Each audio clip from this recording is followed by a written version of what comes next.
All right. Oh, prepare yourself, guys. Welcome back to another episode of Talking Through the Movies. I am your host, Chris Fagan, and let me get my seat centered and ready. I don't know what the heck I'm on right now. I've been smoking something nobody ever heard of, haven't been invented yet. And I'm live with... did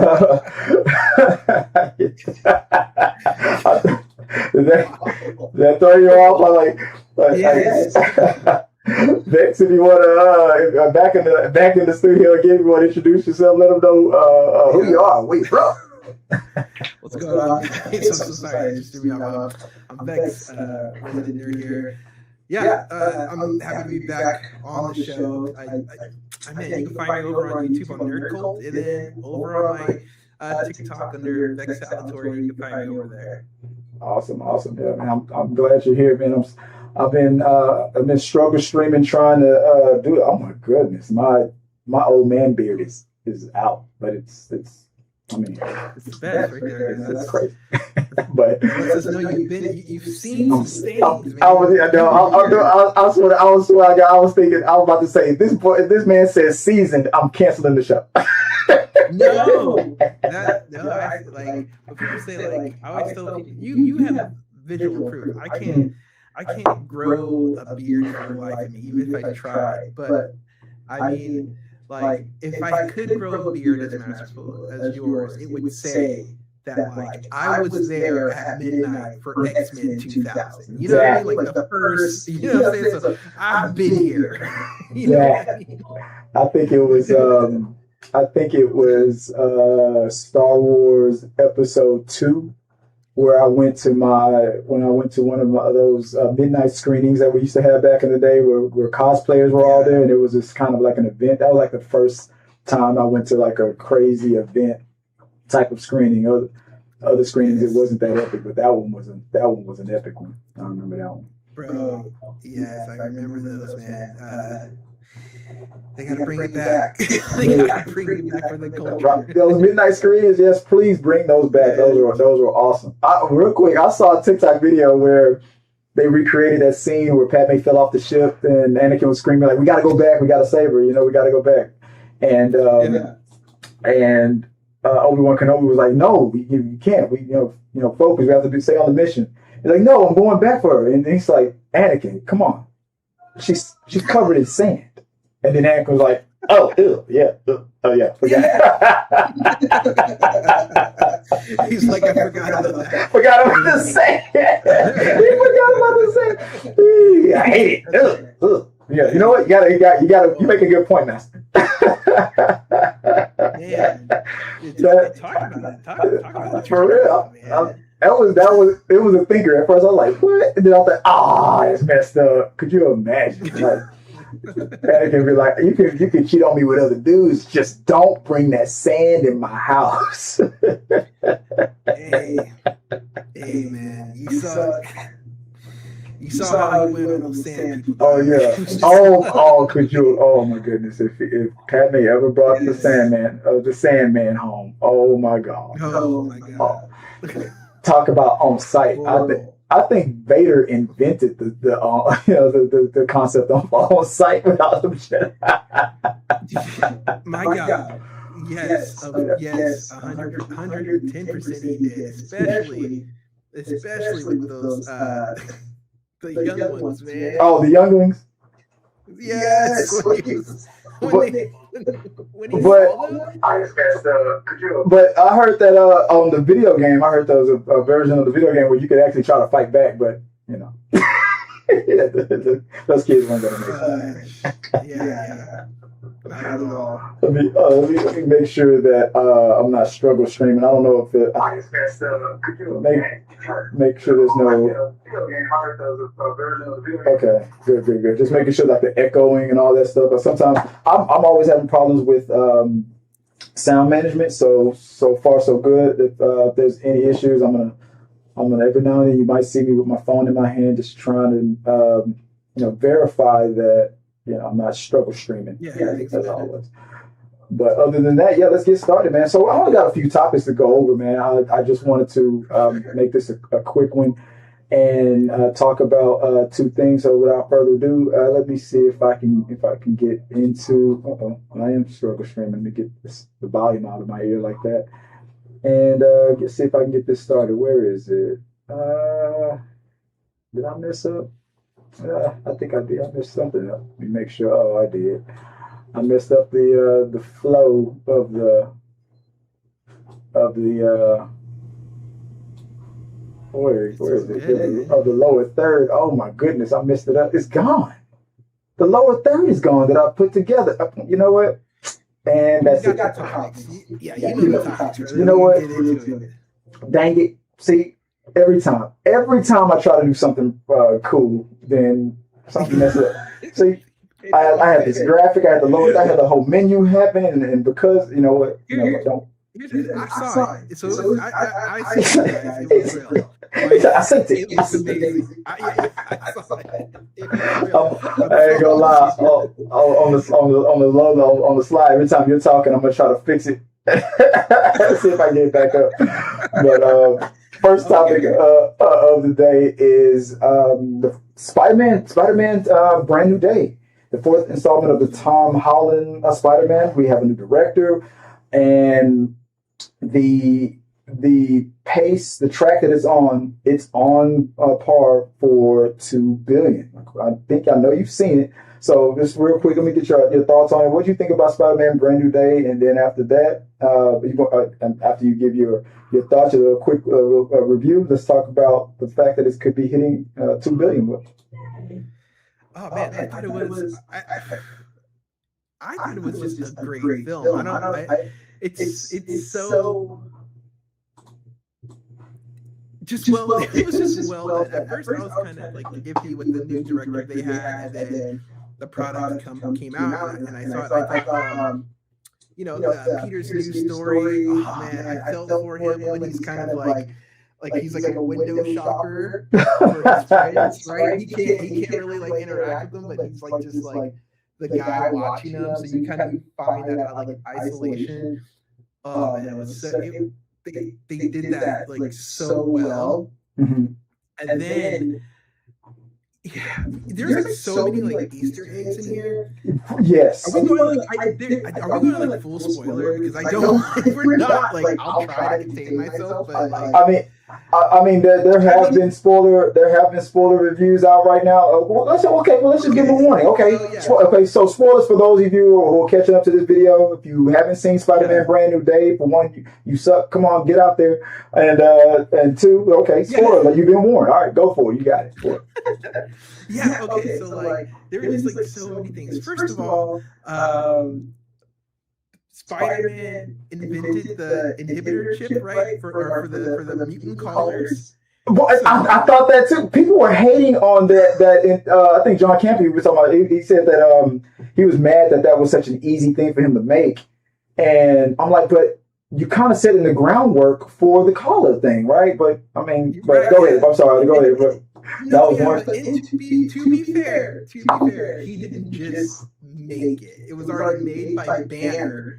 That's what he approved upon it. So it wasn't like exactly. Peter was like, I'm gonna make this. No, it was already made. He just made it better. Yeah, I was like, Banner thought he was gonna. No, what did Peter say? Hold my beer. Yeah. Peter was like, I got this. Trust me. So that is so crazy. And then, MJ. Like, so she, I think they say like she was originally going into like bio. I think she's just like bioengineer. Yeah, something like that. Right? Something like that. But like everybody is set up in Brand New Day to start up Parker Industries, right? Like Peter Parker's I didn't think of that. To start, because like everybody Yeah, it's so crazy. So Ned and MJ are both like MIT graduates. Like they can essentially like create and make things like Tony Stark. I mean, Ned showed like how smart he is as far as like breaking down compounds and how things are made just by telling like Spider-Man like, hey, this is how you made your web shooters. Like I know what's in them. I know how they work. this is just not even an up close glance at them. This is just from like being a stalker who's figured out how to make the web shooter. So in the future, like if they wanted to do like Parker Industries, they could do it because like he's got the crew to do it. It was just like all these like little nods and setups to like things that might happen. It was just really cool. I love his costume. I love that it's like a nod to the other two Spider-Man, and then like now he's got Tobey Maguire's web goop. yeah. Was that Peter? Yeah, Peter too. Peter too had it. So it's not. He's cool. You're cool. The Jean Grey thing, I think everybody that was spoiled so long ago. Yeah. Even like the confirmation though that they were really going for it was so like, what? Yeah. What is happening? Yeah. That was the worst kept secret in you thought, and back in the day, it was Tom that always broke secrets. So yeah, it was refreshing that he wasn't the. I know he was so happy. I know when it got leaked, he was like, it wasn't me. It wasn't me. Yeah. He was like, no, not this time, Feige. No. Yeah. Dude, it was so amazing. So, I mean, I love what they did. I love how they used damage control. I love the Jean. I didn't think I was going to like the Jean Grey thing, but for what it sets up, like, in the future when... because in this world right now, right, it gives the feeling that everybody pretty much loves superheroes. Like there's not like a downside to being a superhero, right? Right. But this event now sets up the catalyst for like why people don't like mutants, right? Because of this thing that happened in New York City, right? Like, so I mean, like, they just, and I don't know if you noticed, I told you I was going to fix it while you were talking, but there you go. I told you it was real. I was making it up. I synced it. But yeah, what were your thoughts? What did you like about the film?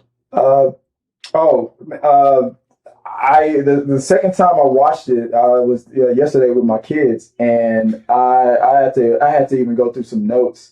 Let's see if I can run through them real quick. Okay,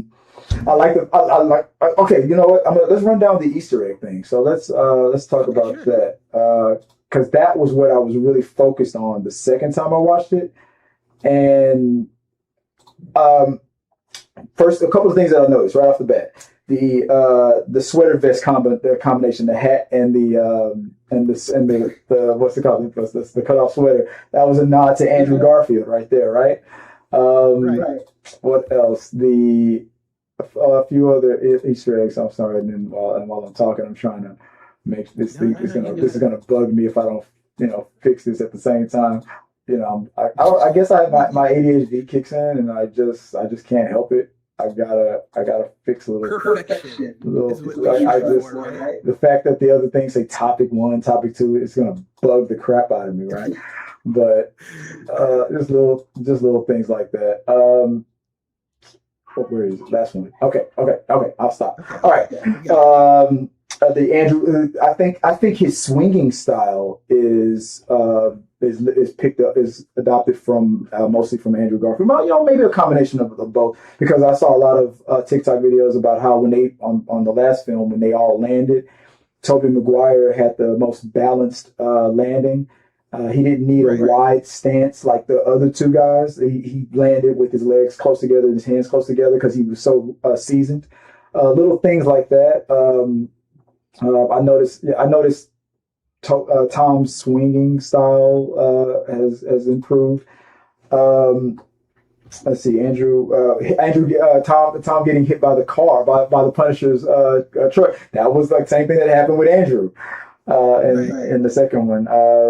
The psychiatric crisis, the spider, crisis, the whole thing with his DNA and whatnot changing. Same thing that happened with Toby. And I learned that there was a comic book that was similar to that. Like if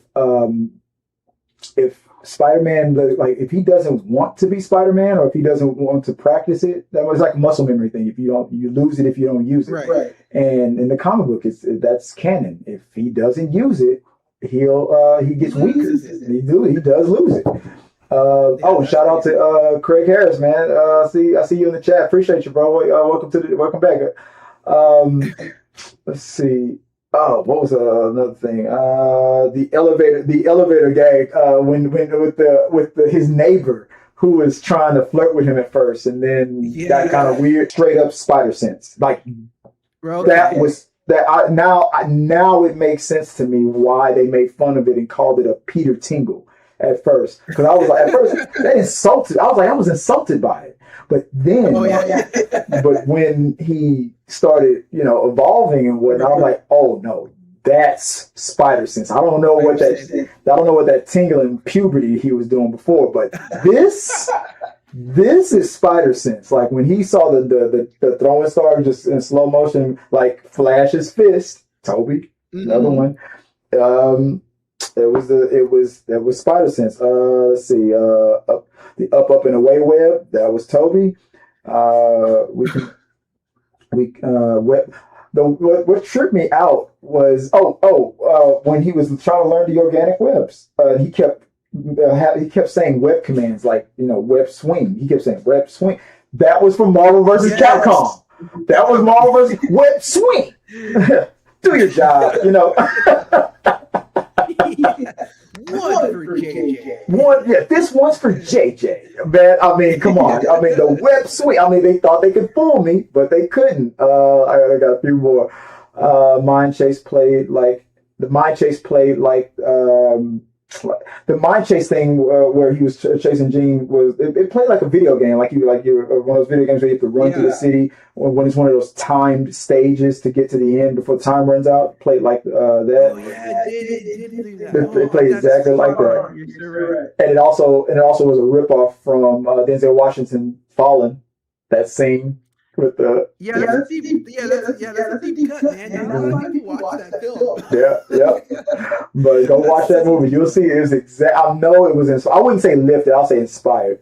The helicopter guy jumped. When the scene where he thought Jean was trapped in the helicopter because he was away from 33 more than 33 feet away from people. I mean, when people see a helicopter up in the air like that and suspended by webs, of course a bunch of people are going to come around. I think Jean jumped. I think she killed that guy. I think she opened the door, jumped, and waited till she got within 33 feet of somebody and just That is so wild. I haven't heard that take before, but I would not put it past them. Dude, she backed up into traffic with one dude. She was killing folks at the end. But I also have another theory about that. The MJ kiss was messed up. What else? The MJ kiss was the foul. I guess I'll say this for the MJ kiss though. Shout out to the writer and director who had Tom Holland as Peter Parker. Go back and apologize for that. That was kind of cool. Yeah, that was pretty dope. I like the way, and then she was like, and then she let him off the hook. She was like, "Yeah, all right, I appreciate that, but I don't remember." Yeah. But you know what? You're canceled. Could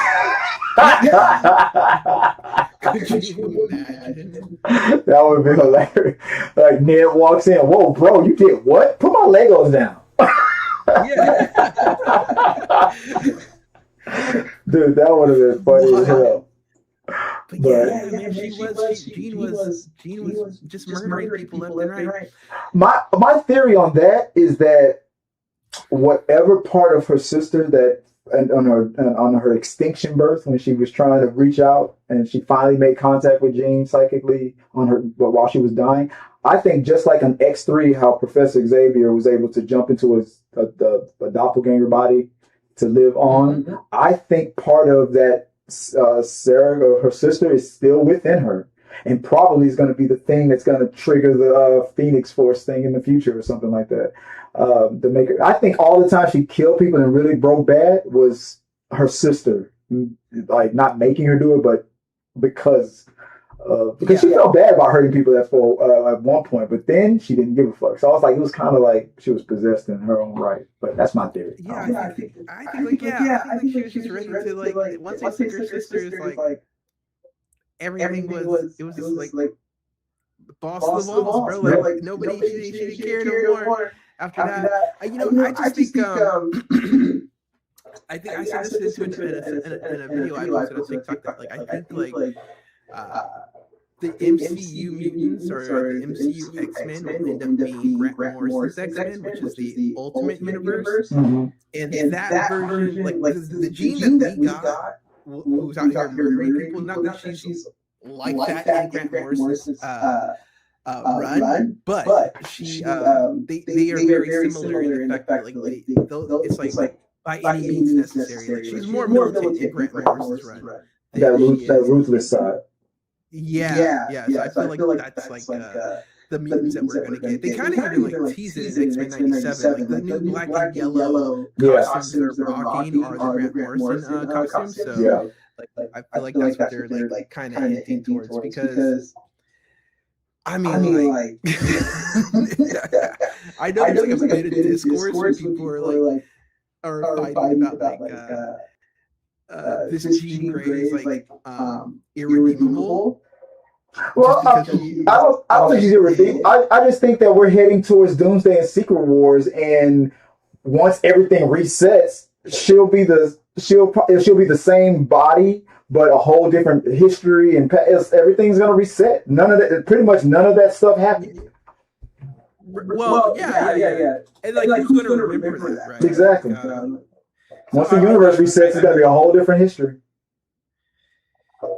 Yeah. Like if they do like a full like by definition of a reset, right? And the slate gets wiped clean. Yeah. Yes. Yeah. But like I don't. Do we know if? We don't know yet. Well, I mean, maybe I'm wrong. I mean, I think because with all these incursions and whatnot, the only way to really kind of explain it is like they kind of came up with a way to bring in the X-Men and then explain why, because we can't say that the X-Men have always been there in secret, because then all that history we never went through it. But with an incursion, we can then say that history did happen. Why didn't it happen before? Oh, because the incursion didn't happen yet. But I guess a part of that their X-Men history happened when, on their world where the Avengers didn't exist, and then the Avengers history happened, and then you find a way to fuse it together, and then maybe maybe Wolverine was a part of some of the things that Captain America did back in the day. And they try to fuse it. They'll figure it out, and I feel like that's the only way it's going to work. But I think that maybe when the universe gets reset, maybe they will still say that, oh, Jean Grey, that X-Men over there, oh, you mean that girl who terrorized New York for a little bit? Oh yeah, maybe it's still, maybe it'll still be there. Yeah, I think there will be a select few who will believe, and they will be like the red pill people, sort of like.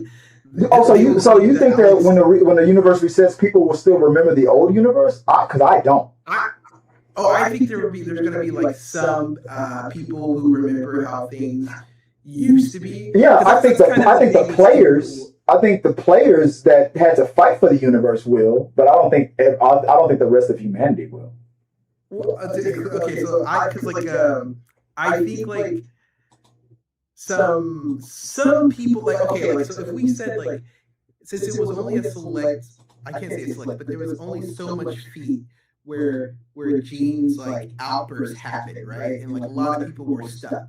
Yeah. So if we said everybody who was in that bubble was affected in such a way that like they like the mind warp thing really can't work on them, and a select few remember. And like if they ended up becoming like the Alex Joneses, right? If they're like, I'm telling you, like mutants are not to be trusted, and like people were just like, what are you talking about? And okay. They've warped the world. What do you mean? Like, how do you not remember this? And it's just like, bro, you are losing it. And they're like just trying to push this narrative that like they are really dangerous. You know what? And I like that. You know what? I like that. I think I think that worked because it kind of reminds me of those people who ride and die for Thanos. The humans that still cut for. You know what? You know what? Everybody in the MCU that does that, like Thanos was right. Yeah, asshole. Of course you're gonna think Thanos was right, but probably because you didn't get snapped. I bet if you were one of the snapped, I think every person who was snapped, who walks by somebody who hears Thanos was right, should have the free bitch slap when they walk by those people. You didn't get snapped. You got all that extra resources. You got my house probably. Like, of course you liked it. That's a scene. We haven't seen something like that, but I would like pay to see that acted out. Like somebody saying like Thanos was right in front of somebody who was snapped, and then they're just like, what? Yeah, and a big debate happened. It's just like Marvel should do a Jubilee YouTube video, one non-snap person versus 20 snap people.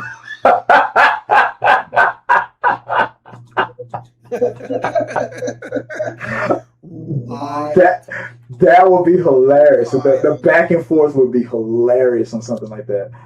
But the movie, but Spider-Man. I'm sorry, we're going off topic. But Spider-Man, but it's on. So the question is, the path to $2 billion is. I mean, come on. I feel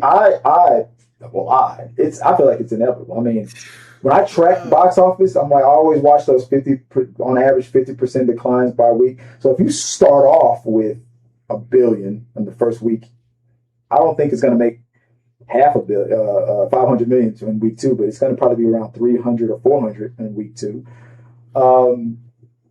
It's gonna get crazy. I mean, like, already at $1 billion, right? And we have to say this, right? Like I know people are like, why do you have to compare? Well, and that's because it's their contemporaries, which is like DC, which is just have not been able to do that, and like. It's been a while since something has hit $1 billion, right? And Spider-Man is like the first to do it. It's so crazy. Of course, they're going to hit over $2 billion. And we haven't even calculated like online rentals, and then who I buy. Well, that doesn't count towards box office. That's a separate. That's right. That's a separate thing. But I'm saying like once you calculate the money that it makes from that, like it's going to be wild. It's money. Just like Obsession, I bet you Obsession is making a killing on those direct to video. So I bet people are buying that one too. And then like for the physical media collectors, right? When they get the Blu-ray edition of Spider-Man Brand New Day, oh my god. The box office money is going to kill, and the merchandising afterwards is definitely going to kill. Like I know Tom Holland was like, once I have a kid, you know, I'm gonna quit acting, and like I'm not gonna be around anymore, so I'm trying to give this up. At $1 billion and $2 billion, like the studio's gonna be like, so about that. Yeah, about that. Tom, I guess you didn't read your clause where we said if this movie ever made $1 billion, we own you in your civil rights. Zendaya's already on board. Bro, I'm telling you, like. You thought Hugh Jackman was here till he's 90? So you're not. Well, a Spider-Man doesn't really work. Old man Spider-Man doesn't really work like old man Logan. But I see what you're saying. I would pay money to see a live action version of the Spider-Man who's in the old man Spider-Man, Peter Parker who's in like a Batman Beyond type of Spider-Man. The baby from the Spider-Verse. He's all like, "Come on, kid." Well, that's midlife crisis Spider-Man. That's not old man. He's not old, but he's like older. He's like the dad. Yeah. Dad Bob. Yeah, no, that would be that's Dad Bob Spider-Man. Dad Bod Spider-Man. Right. So we got that Tom Holland as that version. I would pay a lot. Yeah. Yeah. I'm trying to do this thing. I'm getting too old for this. Yeah. I'm getting too old while it's swinging. Oh my God. Well, real quick, speaking about the swinging thing, that Oh, dude, when that scene where she said "I don't love you" and that passive aggressive, like angry swinging, like, dude, you like, like, oh my god! I felt like every time he swung, I felt like he was slapped, like, bitch. I can't believe I went the multiverse for you, I went the outer space for you.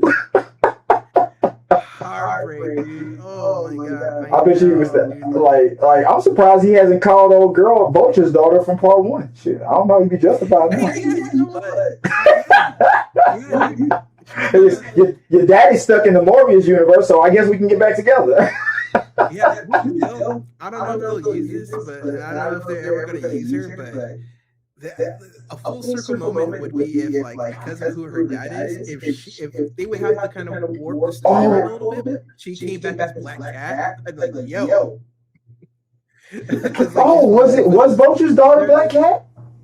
No, it was another millionaire's daughter, right? From the cartoon, I remember. Yeah, Black Cat's father was like this famous thief. Oh my god! But if she came back as I never thought it. But you know those everything's woke guys will never let it go. Another blonde-headed white girl loses another job to a light-skinned black woman or something. Like they'll never let it go. But it would be brilliant. It would actually make sense. Like because then she could be on TikTok like. Because what do you mean my dad is stuck in another universe with a vampire and Sony isn't going to make any more spinoffs? Oh my god. And that hadn't occurred to me either. There's like now Vulture comes home and he's like, I'm stuck. He's still there. Yeah, because I think after the spell, I don't think he came back. I think eventually if they bring him back, they'll say, yeah, he came back. But I think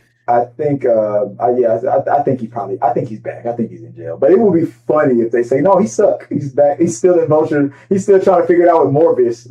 Like how come y'all couldn't even get $500 million? Spider-Man's out there in that other universe making $2 billion and y'all can't even crack $200 million? Damn. But in the world where they made 3 Venom movies, yeah.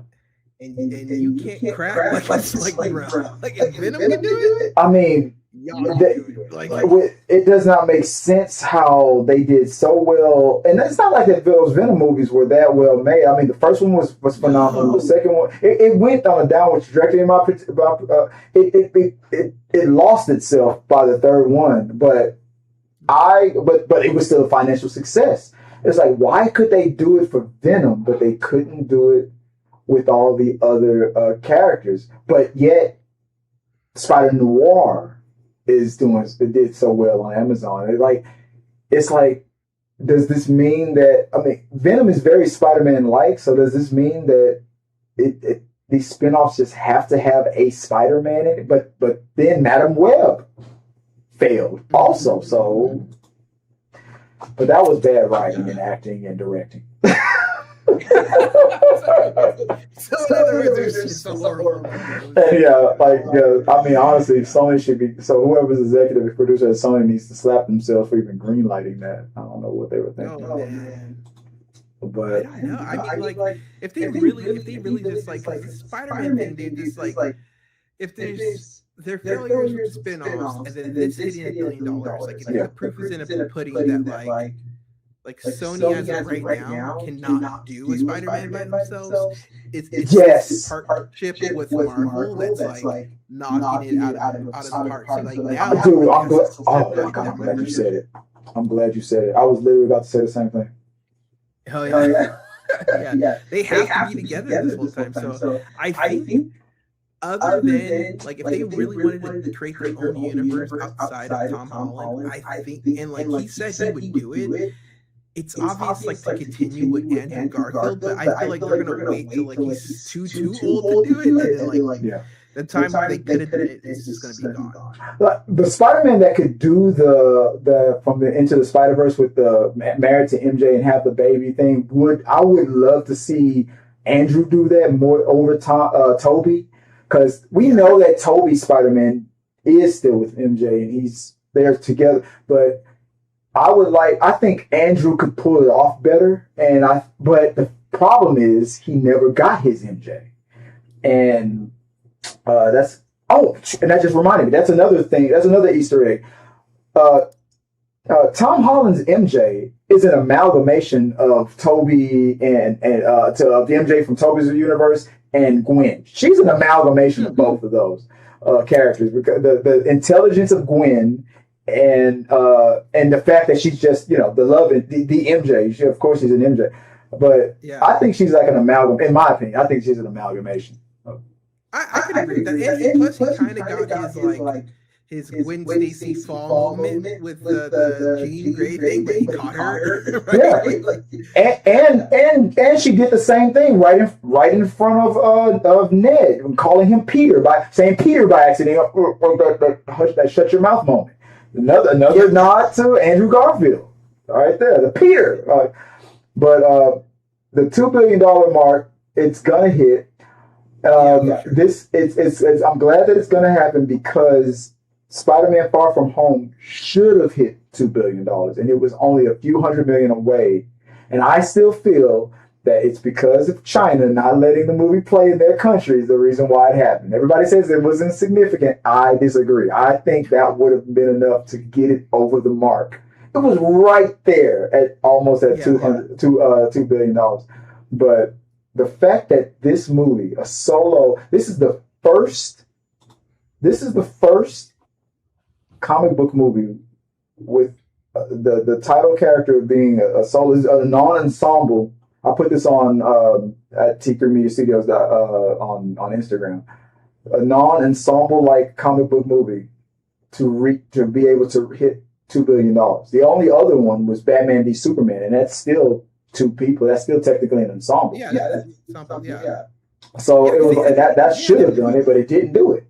And for Spider-Man to be the one to crack the code to watch now watch all the hardcore fanboys that's overcritical of everything. Now instead of $1 billion being the litmus test, now it's, you didn't make $2 billion. Oh, flop. All you got was $1 billion. Oh yeah, a measly 1.6. Ew. You couldn't do $1.8 billion. Like what? Like come on. Yeah, dude. I'm telling you, dude. After that's the problem with this movie hitting $2 billion.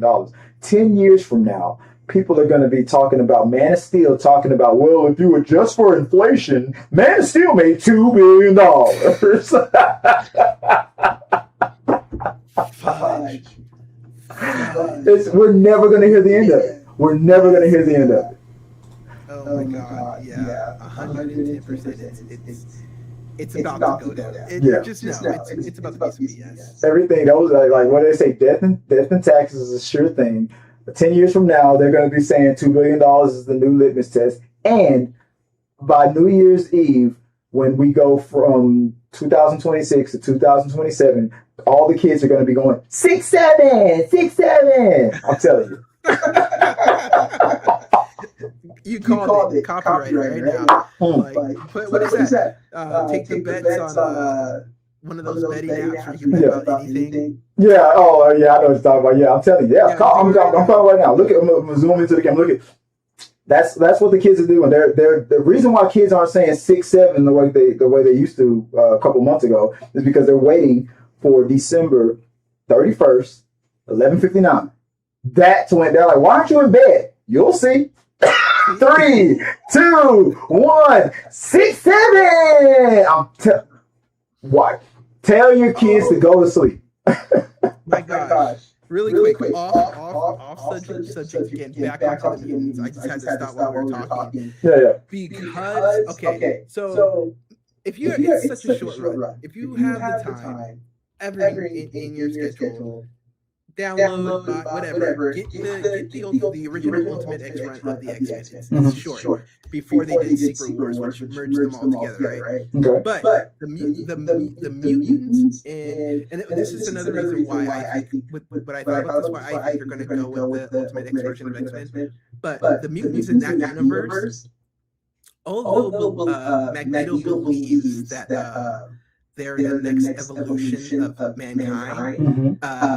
They're not. The mutant gene is activated and is made through the experiments of the super soldier serum. So basically, anybody who like was infected or got the super soldier serum, their offspring became what we know as mutants. Well, then, but how do you explain Apocalypse then? Because his mutant, he's the first mutant. Well, in the Ultimate Universe, Apocalypse, there was never an Apocalypse. Like, when I tell you the original Ultimate Universe was like so short. Yeah, I collected the Ultimate Spider-Man, but I never did the. Okay. Yeah. So by the time there would have been an apocalypse, like we were hitting Secret Wars, and like a lot of that stuff got like molded to like together. So like the white guy, I forget his name, but the white guy in Black Panther that's kind of like the liaison between S.H.I.E.L.D. and Wakanda. You mean with the Winter Soldier? You mean that's the S.H.I.E.L.D. agent? Yeah. He is from the Ultimate Universe. Like he's from the Ultimate Black Panther. The colonizer. Yeah. So, but I say that because there's so many variations of the Super Soldier Serum. Yeah. In the MCU, and like so many people have been experimented on and taken it. Some are dead, some are lost. We don't know where they are. We've misplaced these people. There's all these different versions of the serum that if they were to say like mutants are from these people, it would technically make sense for the MCU. Like, for the MCU, yeah, I agree. For the MCU, that makes sense. But now that Disney has finally acquired Fox and all that stuff, and now they have this opportunity, they're probably going to they're not going to reboot. They're going to just hit a reset, and then some things are from the past are canon, other things aren't. I honestly think that after the reset happens, that the X-Men will be the movie going event like the Avengers was. And when like it'll be like solo movie, X-Men and solo movie. So I think everything will come down to an X-Men movie moving forward for at least one saga, the X-Men saga, the Mutant Saga, I think is what it's going to be called. And then I think that whoever the new Iron Man is and whatever Thor, unless Chris Hemsworth decides to stay, I think if everybody who ages out or doesn't stay, I think they'll be recast.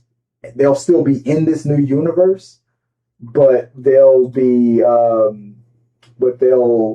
be a new actor, and they'll be there, but they'll be more background, and then the X-Men will be more in your in the foreground. More in the forefront. Okay. I just feel like it's like whoever the new Iron Man is, because since it won't be, I don't think it'll be Robert Downey Jr. I think he'll be Doctor Doom moving forward.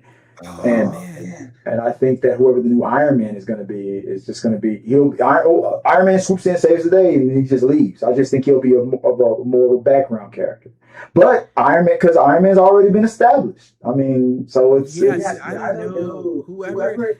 I mean, I'm quite sure those decisions have already been made. Like I think like people are giving like little news bits of like who's been casted for X-Men and whatnot, but I honestly think all of those castings have already been made. Yeah. But whoever they've chosen to be the new Cap and Iron Man, what shoes to fill? Like how crazy? Well, you kind of get into what we're about to talk about next. I mean, because ask Anthony Mackie. I'm like, he's giving you a little taste of what happens when, not my Captain America.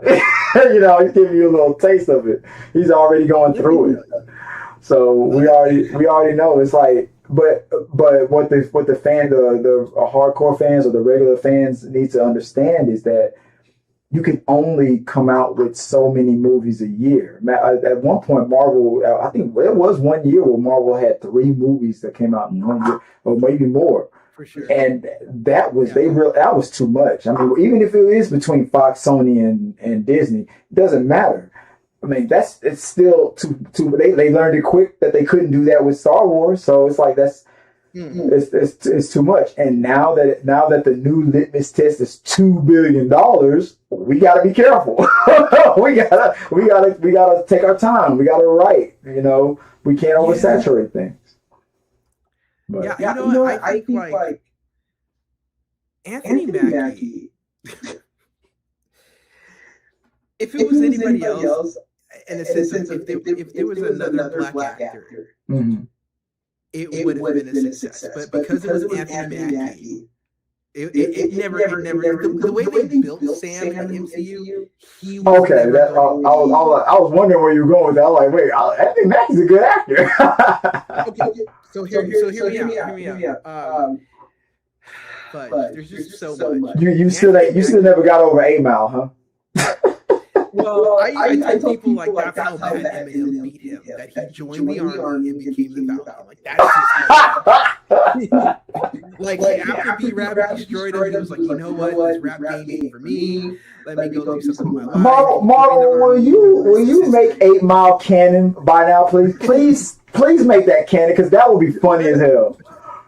Let me tell you something. If they made 8 Mile canon, it would redeem the character of Sam Wilson. But he was just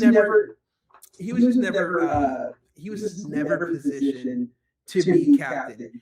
And because people were saying out loud that, it's got to be Sam, or I know Bucky gets Sam. Like I think Disney felt pressured to give it to him, but the ironic thing is though, what if that was always the plan? What if that was the plan for it just to be a temporary placeholder because what's going to happen in the future with him coming back was always the plan, and then hardcore fans, instead of taking it at face value, took it too personally and made it into another thing or something. What if that was always the plan?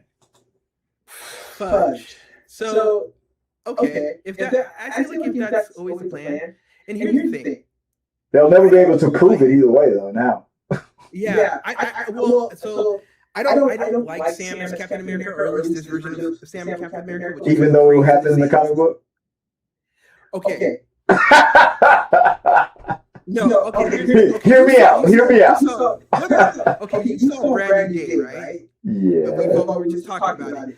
You saw you've seen the exchange between the Savage Hulk and Punisher, right? Yeah. This man had no vibranium suit, had no wings. He had a godlike Spider-Man with him the whole time, though, with spider sense to keep him out of death. But before that, my man just rolled up into the room like he was really going to do something. Yeah. I mean, because Hulk doesn't just smash anybody for just standing there. Not sometimes, but I mean, if it was the Punisher Civil War, yeah, Hulk would have killed Punisher like in first act. Yeah, of course. But Spider-Man was in the room. True, but even when Spider-Man was in the room, like there was like no stopping break. What I'm getting at is like Sam's counterparts, like Sam doesn't have like those bravery feats. Like even in Falcon and the Winter Soldier, Sam fails to save the girl. Yeah. Like he does not redeem her. He doesn't do the Captain America thing to do. Like he fails. I've always told people Sam's the only Avenger not good at avenging. Like he's just not good. Isn't that also the point of the Thunderbolts? Like isn't like Yelena and them too? They like a bunch of failures and stuff too. And that speaks to my next point is like even Elena, like no superpowers, no nothing. She has like the cool let's walk away from the exploding building. Like she's a capable person. Sam has never been capable. Like he's just like. So from the first time I could clock you that when I knew that Sam wasn't going to be a worthy candidate for the Shield, when he said himself, like I can do what he does, just slower. And I was like, why would you like those words, like that's like if Black Widow said some wild shit. Like, everybody was like, he thought he ate with that shit. Yeah, I was like, why would you say that? Like, so what you're telling me is you're gonna be late consecutively. And then it just follows him. He gets beat by Ant-Man. He takes a blast from Iron Man. Just a no look scope shot. But that's part of his charm though, because I mean he does get beat. I mean, but even Black Widow, I mean, he's not trained like Black. He's ex-military, but he doesn't have that extreme training like Black Widow. But that's what I'm saying. Like they never made him like a credible threat. Like, look, if you're but I think that's part of his charm, like the way he started that support group and stuff. I think that was done on purpose. Like, that's the point of his character. Like, you can still do these amazing things and still be a regular guy and be realistically flawed. But I mean, maybe I'm just overly protecting him or something. I don't know. But okay, so this is what we're going to talk about, like the white versus black, right? Okay. The white version of Sam Wilson exists, and we call him Ethan Hunt. Like, it's not hard to do. It's done. But like for whatever reason, like Sam is just not. He's just okay. If he's gonna be the guy who makes all these groups and he counsels these people, that's good. But then when he gets profiled in Winter Soldier, the white guy is like, "Bro, you're being profiled," and he's just like, "Am I being profiled?" I was like, "No." At what point are we? Okay, I get what you're saying now. So you're saying that if they would have taken Civil War and done it in a Ethan Hunt or even a what's that other movie with Matt Damon? Like Jason Bourne. Like did it in a Jason Bourne, James Bond type of way. What do you think? You think that would have made Civil War better? Like Hulk could have been in the background, but still kind of we handled it in a different way, kind of a thing. Yeah, but at least like if my Captain America, my first black Captain America isn't a competent black Captain America, I don't want him. The MCU Sam Wilson has nothing to do with comic book Sam Wilson, because comic book Sam Wilson without the Sam is very like, let's get down to it. Like, I promise you, you're not gonna like it. Yeah. So he's competent, and MCU Sam Wilson is just like, they gave it to me. Maybe I don't know what to do with it. But here we are, and let's see what happens. Yeah, like I'm just like, dang, can he be competent? Like, if he's gonna, it's kind of a slap in the face, to be honest. But if there's one thing that ever makes me go like, Disney, Marvel might be a little racist, it's just like our Captain America is just like, what's up, guys? I'm gonna try to defeat the bad guy. 9 times out of 10, it ain't gonna work.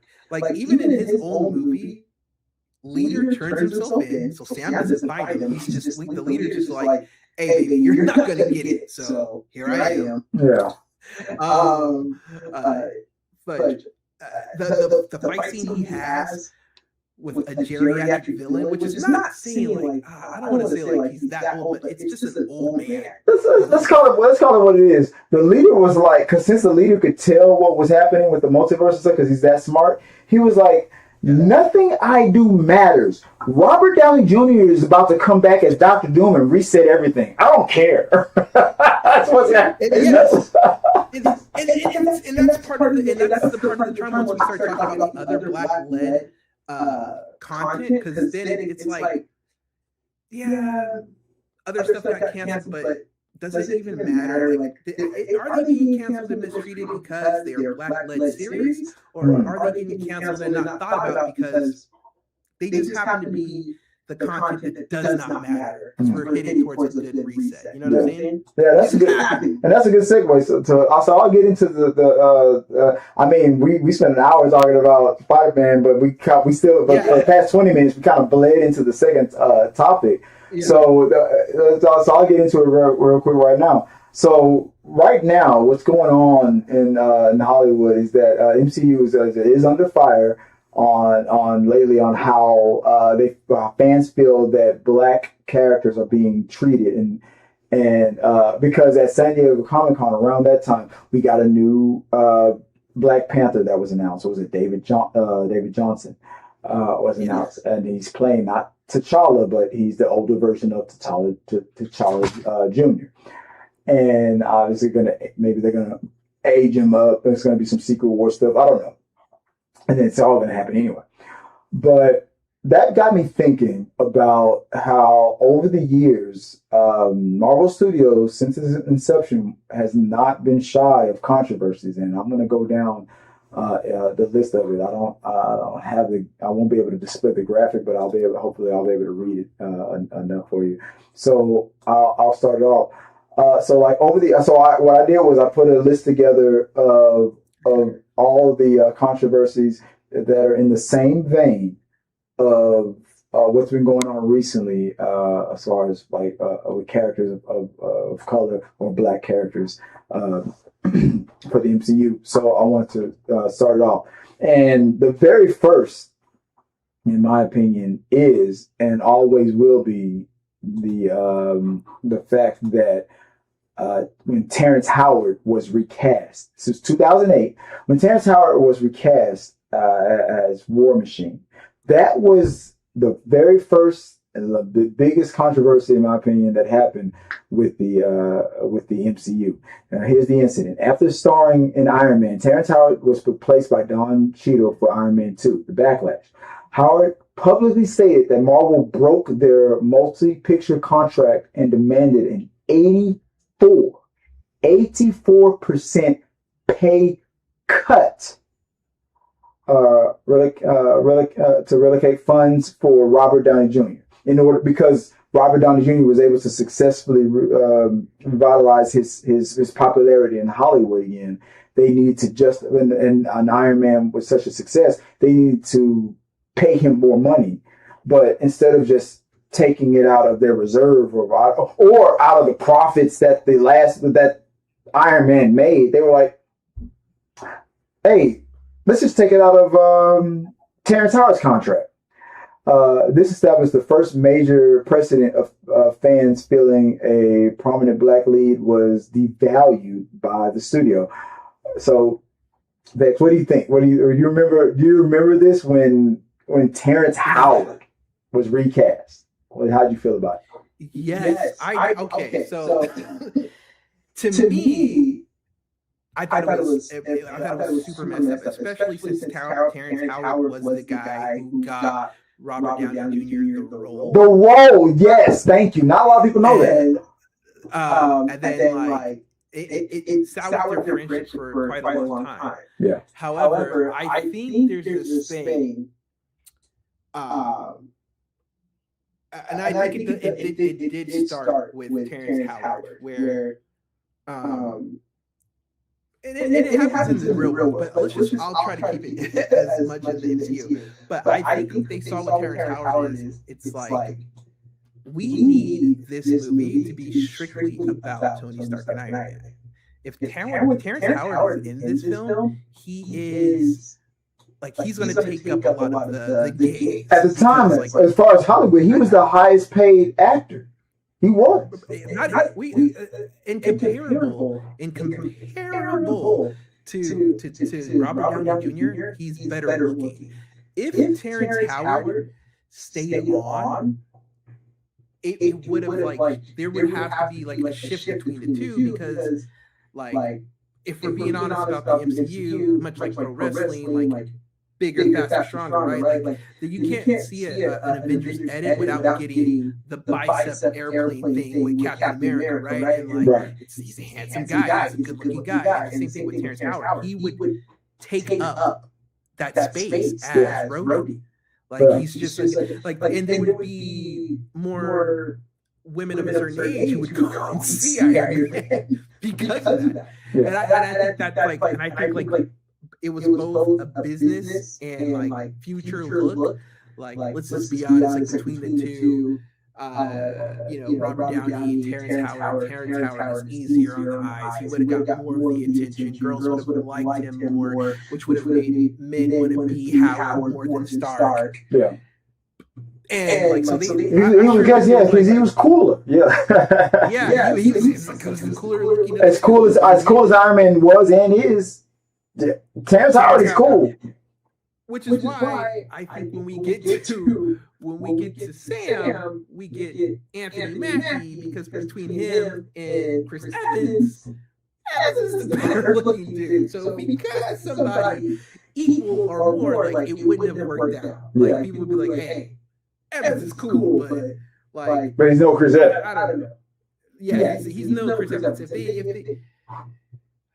If they would have casted someone, I don't know, like Morris Chestnut or somebody like a cooler version, even damn, I forget the guy's name. Damn, Morris Chestnut as Falcon. Damn, the girls would have been splashed. It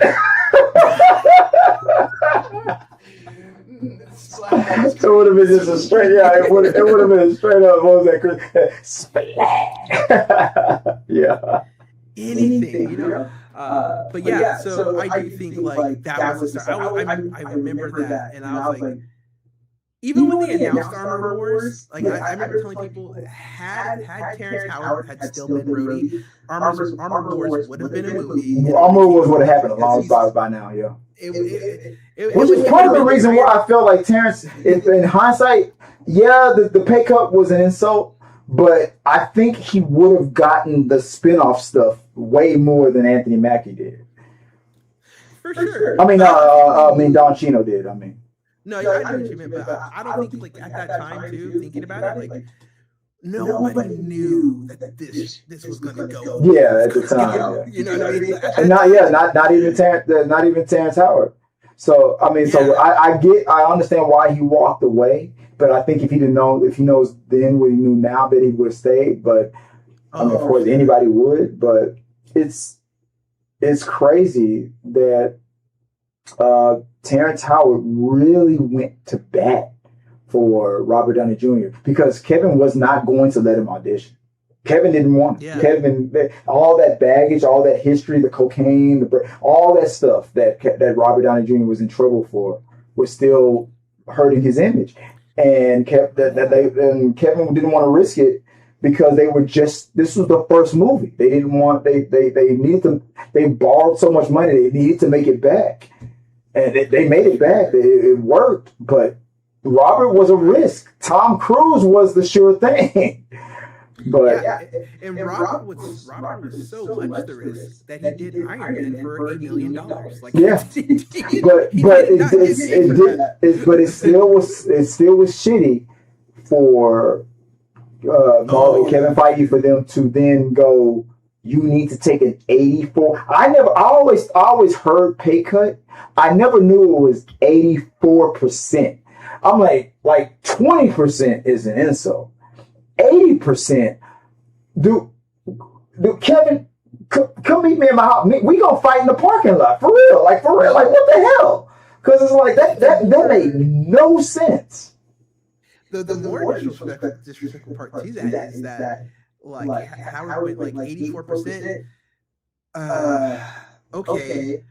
But can I make something on the back end of myself? Points. No to that. Yes. I'll take an 84% cut if I get points for every Marvel movie from here to the end. Because we're still talking about between Iron Man 1 and Iron Man 2. So technically he still could have, they didn't know Avengers was going to make so much money. So if Terrence Howard would have been like, I'll take an 84% cut if you give me 1% of every Marvel movie from now on, which at the time I think Feige would have taken that. I think he would have said yes. They told him no. They were like, no, we're not going to. That's why I thought. Even 0.5%, even 25% of a cent of every Marvel movie from here on out. I'll take an 84% cut today. Bro, yeah, that's billions of dollars. So much money, dude. And then Robert Downey Jr. would go to bat for him. Yes. He wouldn't stand for him. So that's when I thought, like, okay, this is not about the money. If Terrence Howard stays, Terrence Howard becomes the Iron Man movie just because of who he was at that time. Yeah. Like there was like people showed up for him. To use an unpopular term, Terrence Howard is a great crossover actor, or black actor. So he had to fill in like areas of black and white. So yeah, he just like I think it just came down to like Robert Downey Jr. was like, I need to be the star of this, and if he's here, I can't be the star. Well, to play devil's advocate for Robert Downey Jr. for a bit, sure. After going through the 90s and going through all that drama and this being his second opportunity, and he didn't want to lose it, even I would have betrayed, I would have Judased my best friend, because if there's an opportunity to solidify because Terrence, and I'm just saying, speaking as our Robert Downey Jr., Terrence, you didn't mess up like I messed up and do the things that I did to mess your career up. I did, and if this is going to put me in a position where I will for generational wealth and my family will be forever protected for the rest of my life, I got to portray you to do it. I would have did it too. In a way, it's messed up, but if I had a whole life of messing every opportunity up, and then you told me that I'm going to win the lottery tomorrow if I betray it, I'm going to do it. I'm like, anybody would. So for that, I understand why Robert Downey Jr. was so quiet and didn't have. But the reason why it was still so messed up is because if all the scripts would have been the same, if Kevin would have picked the same directors and all that stuff, technically, they didn't know this at the time, but technically everything would have still worked out the way it did work out. So technically, Robert didn't have to betray his friend to get everything he wanted. He could have still had Terrence's back and still got everything, because everything would have still happened the same way. But he didn't know I think it leaves the studio, and now the studio is built on that great tragedy. So then when it comes to the next person of color, it's kind of like, listen, this is what we're going to give you, and you can take it, or we can give you the Terrence Howard, and we know that story. Like, what do you do? That reminds me of back in the day when I think it was AMC Movie. It was still AMC Movie Talk when John Schnepp was still alive. When they were talking about how actors get screwed over with these contracts, and it was during the time when John Renner was being constantly promised to take over these franchises. It was the Bourne franchise, and they took it away. There was another franchise he was supposed to take over for somebody else, and they took it away, and because the actor came back. And John Stepp was like, "All right, I'll do it, but don't you Renner me? Don't you treat me like Renner? Like, don't Renner me." He made Renner me until that was funny as hell. So it's like now it's gonna be like, I'll be in your superhero movie, but don't you Howard me. Don't you dare! Don't you dare Howard me. I want a guaranteed at least three movies. Don't you ain't gotta Howard me. So that's kind of crazy. For sure, man. And if we're moving on to like our fudge, who's next? I mean, I guess like Sam's kind of next, but again, like I just don't think Anthony Mackie, I call him like Spike's kids, right? And Spike's kids are always the actors who cut their teeth in Spike Lee movies, and so I expect like big things from people who are one of Spike's kids, and I do expect things for Anthony Mackie, but I don't think he. Like we talked earlier, like the way Sam Wilson was built in MCU was never built to be like a credible like hero or threat to a villain. Yeah. And I don't think Mackie fought for that. And like kind of in the same vein of like if you know what happened with Edward Norton, the whole like he was like fighting to like make things make sense. Or if Feige wasn't. But if it didn't fit in Feige's sandbox, it wasn't going to happen. Feige's very controlling and all. But we're going to get into that with the Mackie thing. But I have a whole timeline. So and Anthony Mackie does come up. The next thing in the timeline was between 2013 to 2020, Agents of S.H.I.E.L.D. The incident, Chloe Bennett and her diverse co-star frequently voiced frustration over the strict creative wall Marvel Studios built to separate the television actors from the mainstream films. Something that I actually was okay with, but I get their frustration because they were stuck in the TV part of it. Years later, fans look back at this structural divide as a major missed opportunity for true inclusive equity. But to be fair, Kevin Feige was frustrated that he had to take orders or follow suit. I forgot the producer's name, who was in charge of Marvel television portion of Disney, and Kevin, when he went to Bob Iger, he straight up, from what I heard, he straight up put the cards on the table. He's like, why do I have to write my movies and follow or go step by step with the Marvel TV guy who I don't get along with already, when his stuff is doing okay and my movies are making billions? And then Bob Iger was like, you know what? You got a point. You no longer have to answer to him. You only answer directly to me. And they just so for that I agree, but I also understand the frustration because Quake and like if you could bring what's his name from the Inhumans, a failed Marvel TV project, into Multiverse of Madness, you could have brought Quake in there. She was badass. So I understand that. What do you think about that? Man, you know what? Agents of S.H.I.E.L.D. to me was like, I don't get it.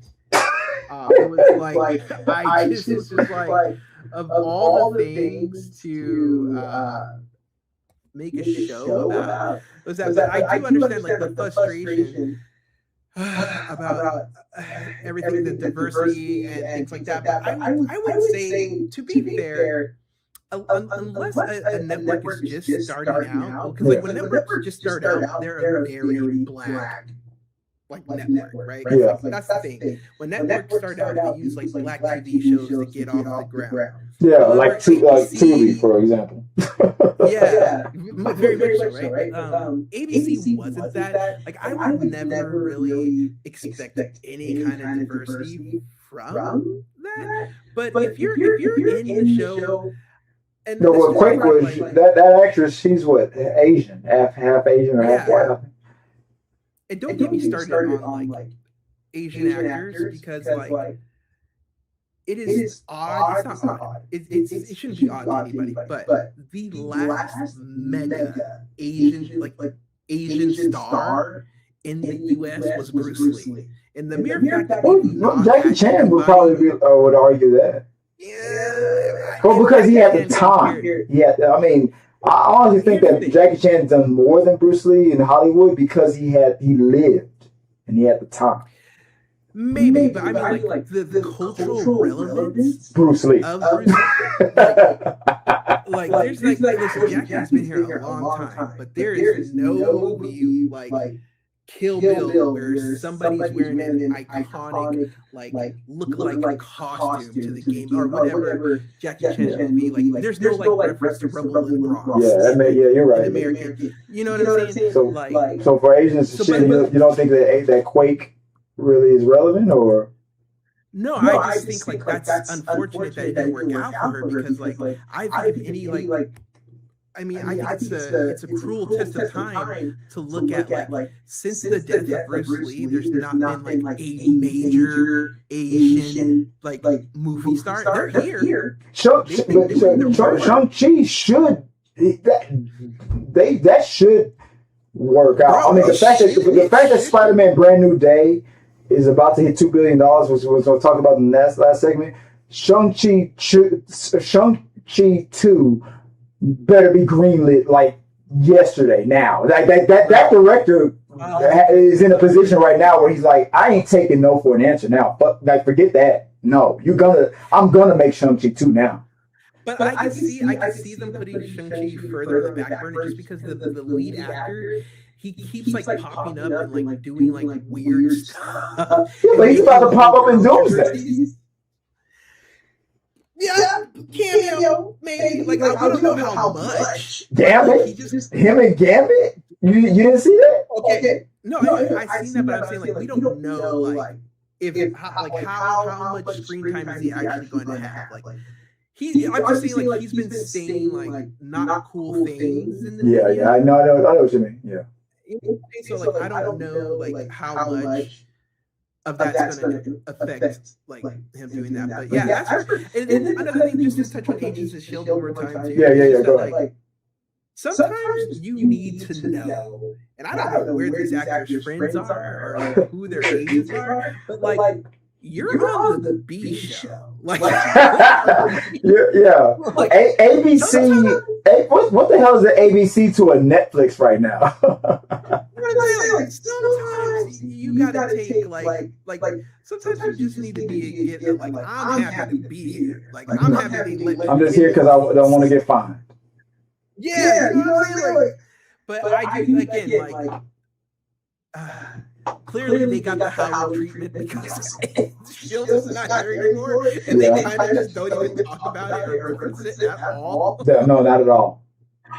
Not at all. So like they got you get Howard. They got Howard.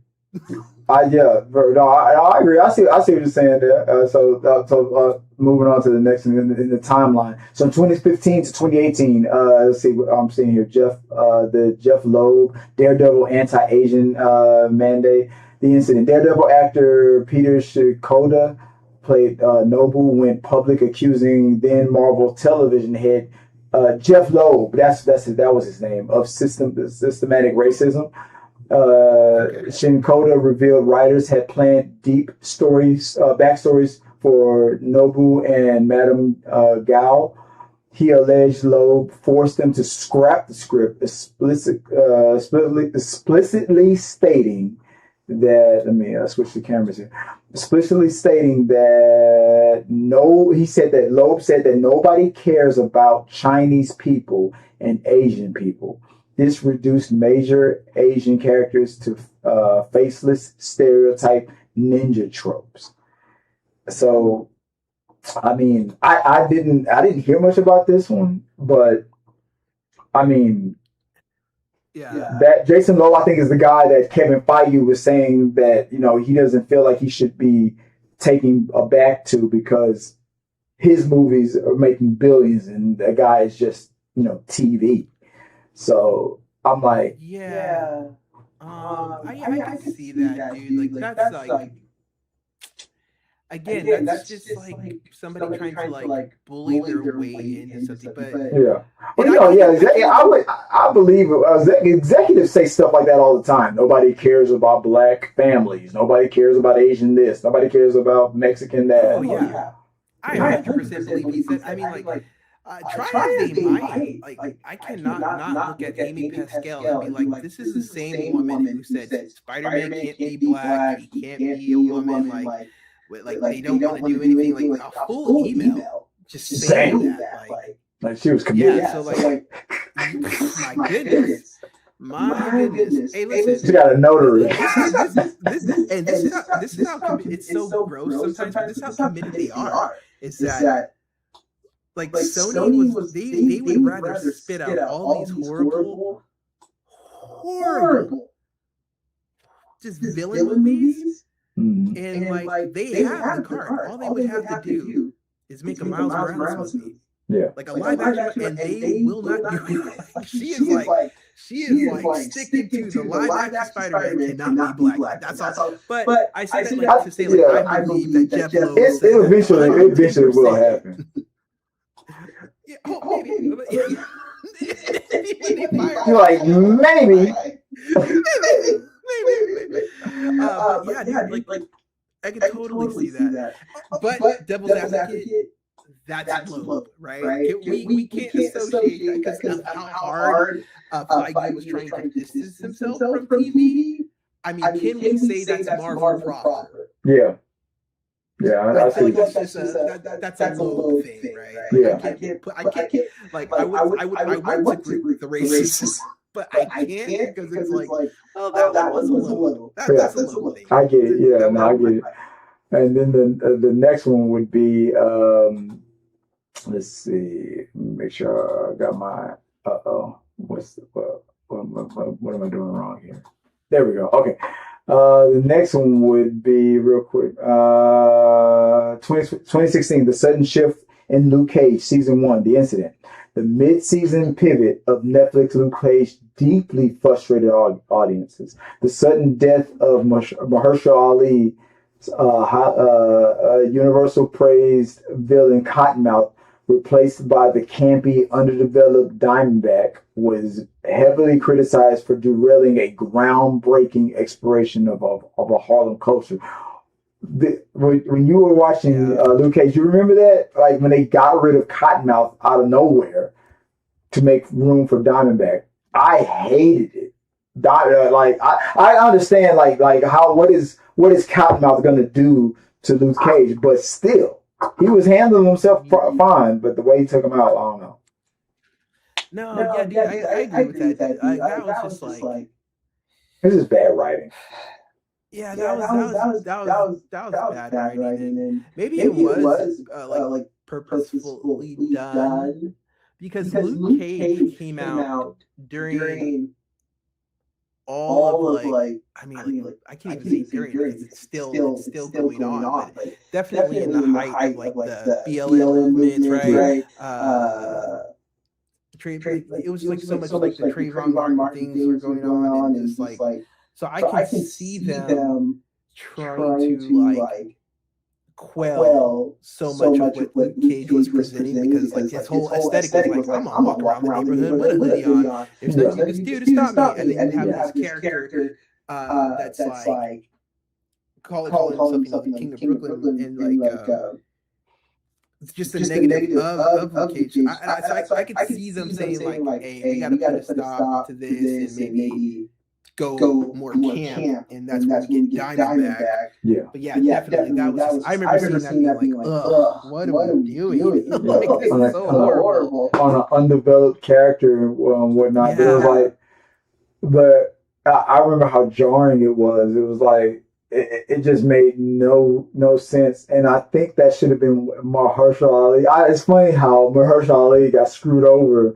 with Cottonmouth, and then later still put his trust on Blade. Like, yeah. Like, oh, you gonna give me Blade? Yeah, this definitely won't be like what y'all did to me with Cottonmouth. Cool. And like, then it happened again. It's like, damn, I can't believe I fell for it again.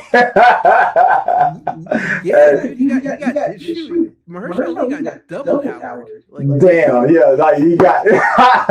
He was like, "Don't you Howard me a third time? 3 times is a pattern." So shit like that. Damn, he got double Howard. Damn, we're gonna make that a thing on this channel. We got "Don't you Howard me." Mahershala Ali got double Howard. Dang. All right, moving on. 2017, the Iron Fist White Savior controversy, the incident. Marvel Television dismissed widespread fan petitions to cast an Asian American actor as Danny Rand to subvert the comic's dated white savior trope. I remember this. I know that when the comic book was first created, it was a white. Ultimately, it was a white character, but it was in a time when everybody was mainly was a white character, and they were only giving people of color like sub type of character, if a character at all. So everybody's always saying that, well, that's in the comic books. That's what the original. Yeah, you're talking about a time in the 50s where the comic book wouldn't have been approved if the character was black or something like that. Like Todd McFarlane purposely made Sam black to break that trend. And it was like if Spawn was invented in the 1950s, he'd be white. So like people today try to pretend like that's not a factor. It's like, well, I wasn't the one who did it, so I'm not racist. So but you're still trying to do the racist thing now. Well, it doesn't. I don't know. But definitely. You know what? And the guy, and to be fair, like, the guy that cast as Danny Rand was horrible too. Like I don't know his name, and I don't care. Damn! I thought you were gonna go the other way. I was like, I feel for the guy. I was like, I look at the positive thing. I'm like, I'm thinking on my side. I'm like, the guy that they cast is Danny Rand. He's a good guy. I like him. He seems nice. And you're like, no, he was horrible, trash. Horrible, trash. Definitely. I don't. He's like, and it was a Netflix show, right? So I don't know who he is or who he's related to. I'd like to imagine that he's related to somebody like high. And I say this because you think he's a Nepo baby? Yeah, he has to be. He has to be. And I'll tell you what. He has to show up like Robert Pattinson showed up for Batman. And to be like, hey, so you're playing Danny Rand, who's like a ripped and jacked, or maybe just ripped martial artist. Like, are you gonna do a push-up or anything? And he's just eating a hot pocket. And he's like, nah, I got it. I'm good. Like, 2 push-ups. You just ain't gonna do it. Like Robert Pattinson's just like, I'm not gonna work out. It's Robert Pattinson. He's been acting for a while. Okay, he can do whatever he wants. But you were just now getting in the show. Like that leads me to believe that he's related to somebody who was like. I'm looking up. His name is Finn Jones. I'm looking up his filmography. Finn Jones. Yeah, he has to come from money. When you 2000. Let's see, films. 2012, Wrong Turn 5. Bloodlines. 2014, The Last Showing.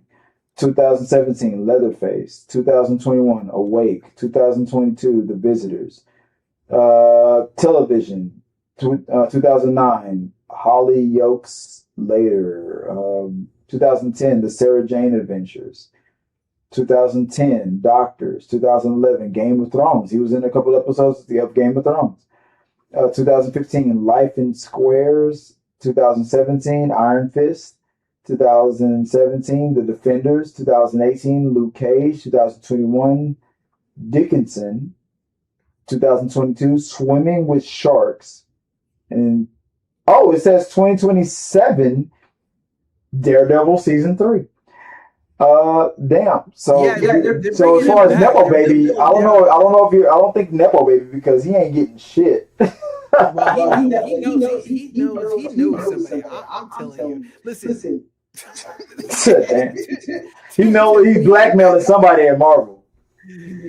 Hey, he caught Kevin Feige doing something, but like I don't know what he knows, but he knows something good. Damn. Like, I was just like, bro, like, you're not gonna not gonna work out at all. You're just gonna show up and say, okay, cool, we're here. Wasn't that Robin Pattinson for the Batman that was being accused of that? Well, yeah, that's what I'm saying. Like Robert Pattinson at that time, like Robert Pattinson is not being like Robert Pattinson's doing the favor by being Batman. Like Robert Pattinson gains nothing by being Batman. You know what I'm saying? Like it's so he can just kind of show up and be like, "Hey guys, you're lucky I'm here. So let's get some Gotham shit on the road." I'm still making that Twilight money, baby. Yeah. I'm making that Nolan money. Like I've got to make 3 of his films. Like, damn. You know what I mean? I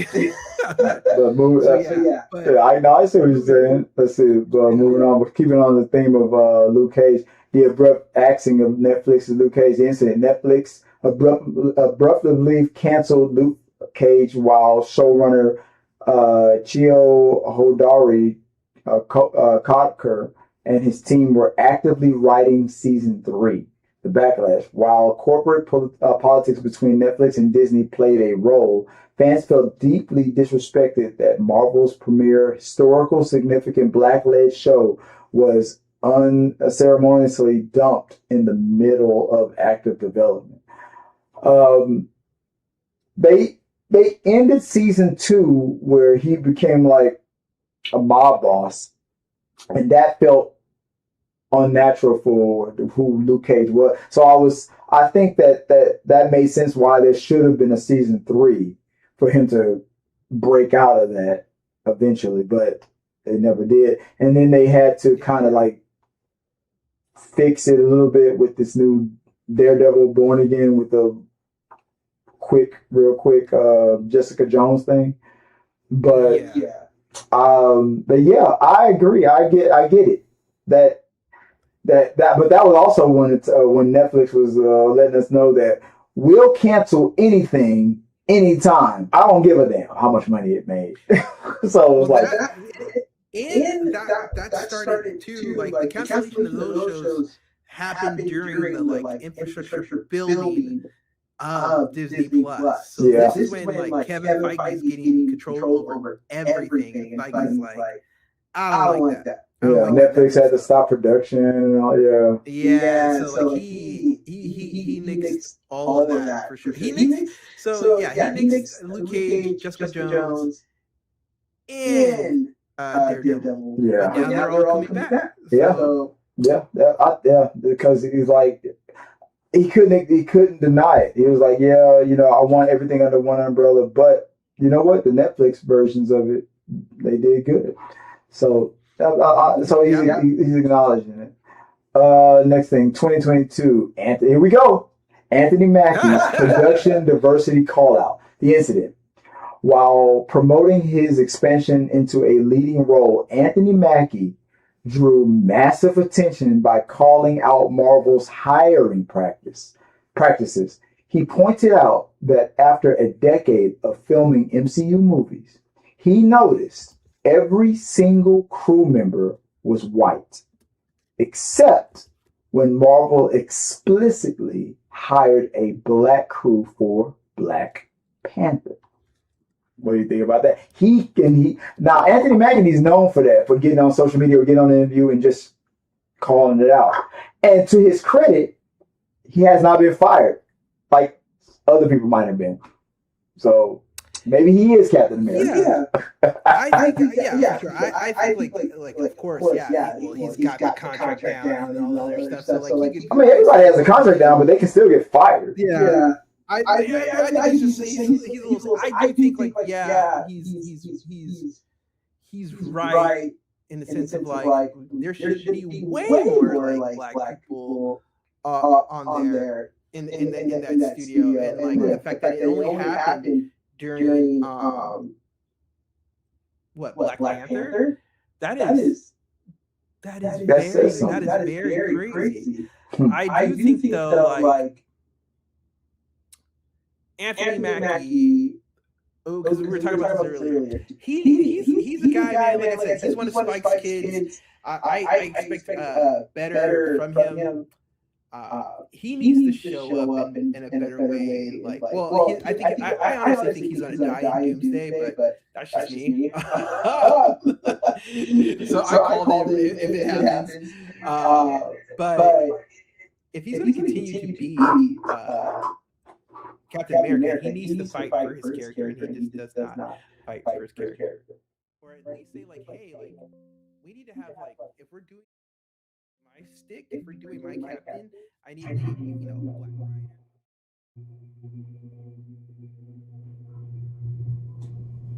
My makeup is done differently.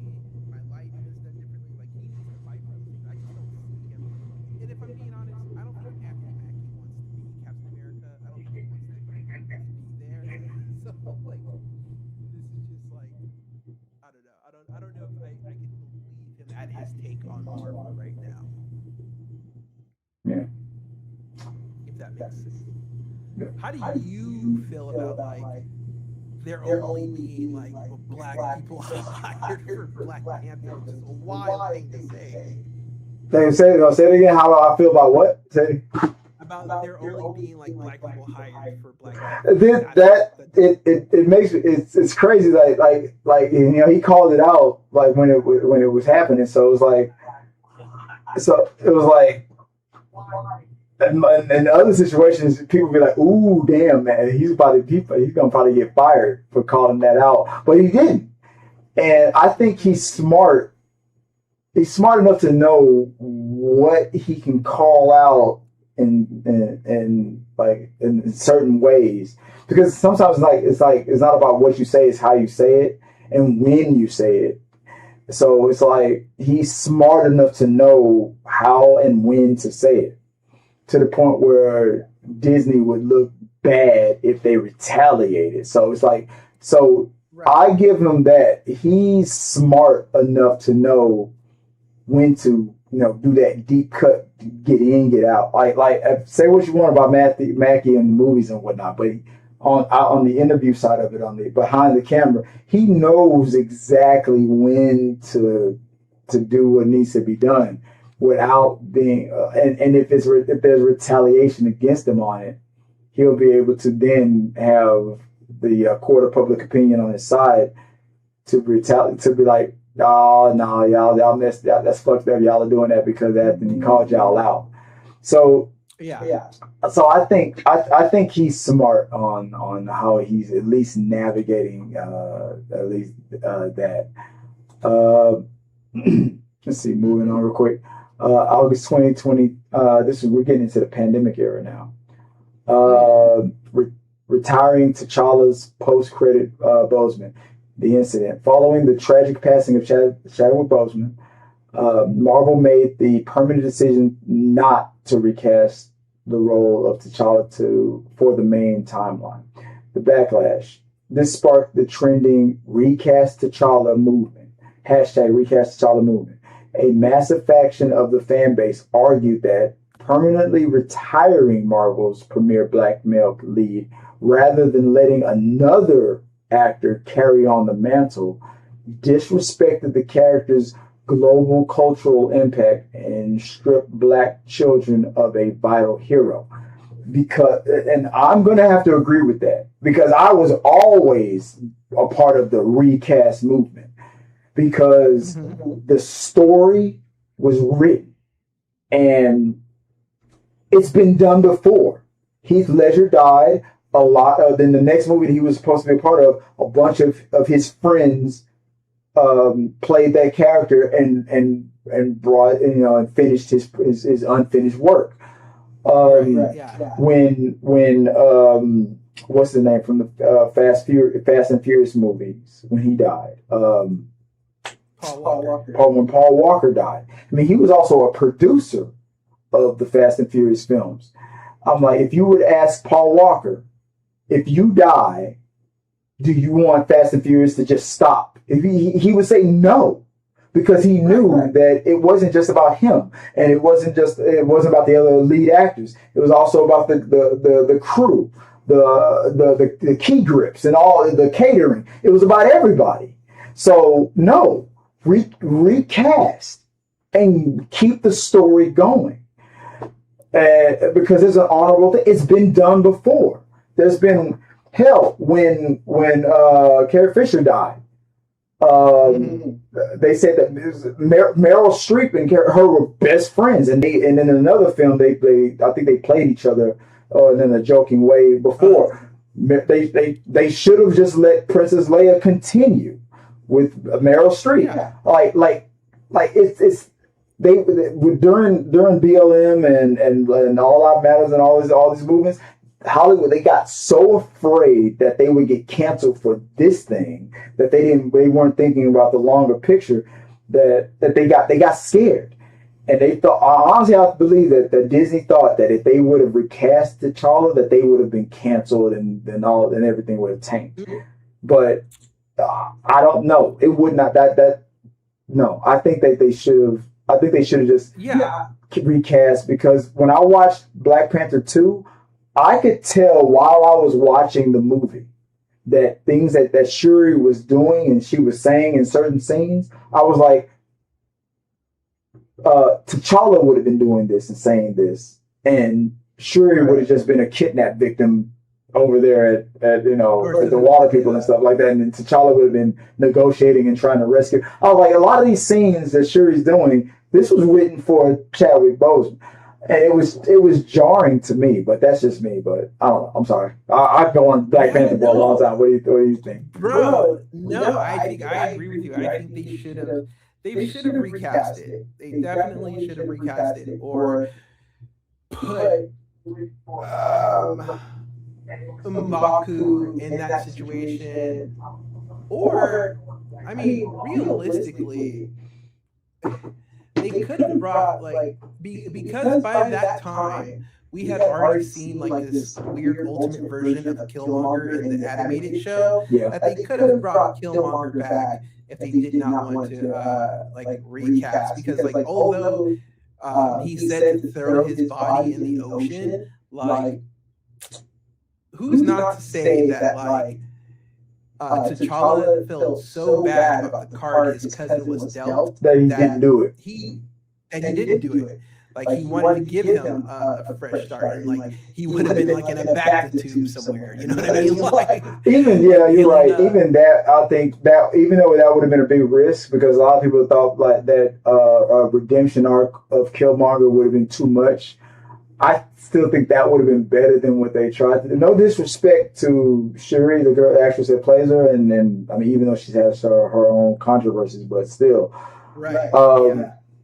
But still, I'm just not a fan of scrapping what the original plan was because of a human death. Death is a part of the human condition. It happens every day, every second, every time somebody's born, somebody's died. I mean, like we move. It's not to disrespect, but we move on. We have to. So it's like, I don't know. 100%. Also, side note, whoever is on the editing team, Ryan Coogler, I'm looking at you.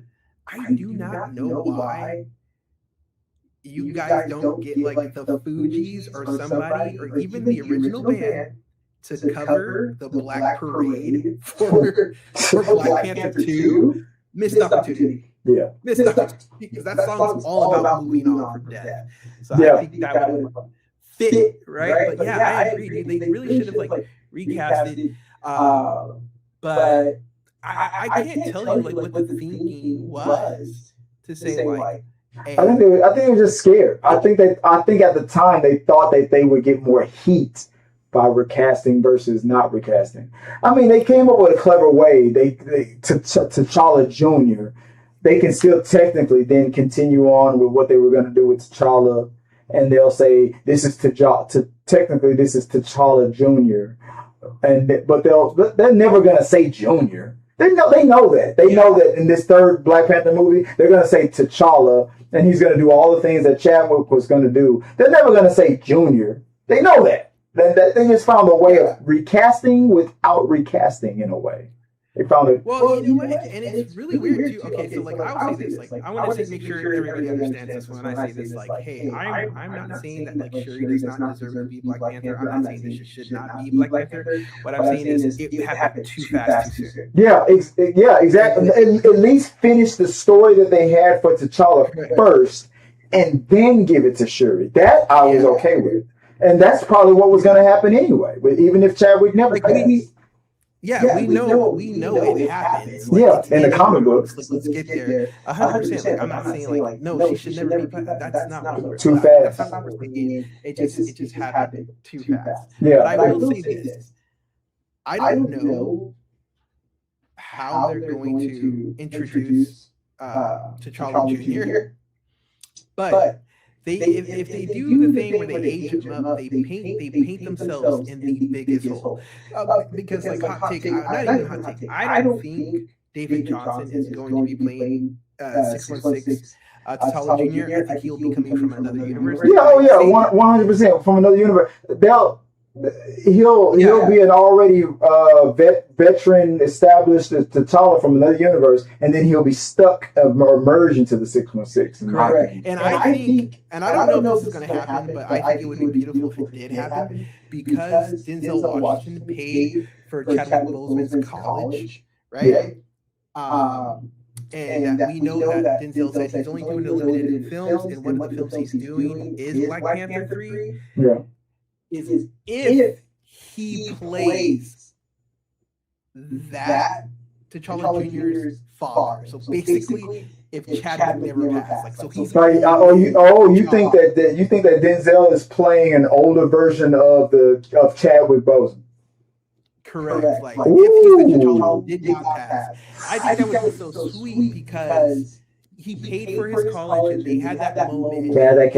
Like showing like kind of respect, like I'm gonna get you through this last bit. Yeah, I like that. I like that. And you know what? the everything is woke people. It's funny how when it's an undeniable black actor, even the everything is woke people, they never talk crap about like people like Denzel Washington, and it's like well, we have to have been used to you for the last 20 years for us not to attack you online. But yeah, that would be perfect. Yeah. Because like I don't think they're gonna age him, because I know I was talking to somebody on TikTok recently, and they were like, "Oh, it's simple. He's gonna be aged up by Doom," and I was like, "Bro, that would be the worst thing they could ever do." Well, the MCU was already set like 5 years ahead. Always like it's like in the current movies that we get, it's like always like, isn't it 2030? Didn't Spider-Man Brand New Day take place in like 2028? Or something like that. So even if he's like, let's just say like he's 15 or 16, right? Yeah. Like we know that the reason why T'Challa Jr. was hidden is because his parents did not want him to feel the weight of the crown. So imagine he's 15, 16, he gets aged up, and then he has to take the heart-shaped herb, and then you go to the plains, and then like T'Challa Sr. not only is he greeted by a 16-year-old son, but he's greeted by a 30-year-old grown man. Yeah. And he's like... According to, according to AI, the Marvel Cinematic Universe film Spider-Man Brand New Day takes place in the year 2028. Okay. Yeah, so and now we're going to Doomsday, right? So like I don't know how old he was in that movie, but he looked like maybe on the high end 9. He didn't look like in his teens. Yeah. So we get him, and then he's aged up, and then Chadwick, or not Chadwick, but T'Challa's like, I hid you for a purpose, and now you're telling me a wizard aged you up, but not only that, you're the Black Panther, so you didn't even get to live a childhood. Like that's a heartbreaking. Like what did you do to my kid, bro? Like he didn't get to live. That would be so heartbreaking. It says that Black Panther 2 took place in the year 2025. Let's see. Okay. How old is T'Challa Jr. in Black Panther 2? Let me look that up. 2025. Okay, he was 7. So by the time that Black Panther 3 comes out, which will be after Doomsday, it might be Spider-Man is already 2028. I'm thinking it's going to be like 2030 at least, 2030, 2031. That's 7. That's still 5 years, 6 years? He's a teenager. So yeah, you're right. He's still going to have to be aged up. Yeah, so like like from Avengers Infinity, run some time through him, like Ant-Man, run some time through him. or when they're fighting like this world's person versus that world. I mean, they know how to go through different universes, but they also know how to time travel. So they'll probably get him from when he's at his peak. They'll just get him from what year ever he's at his peak, and bring him to whenever they need.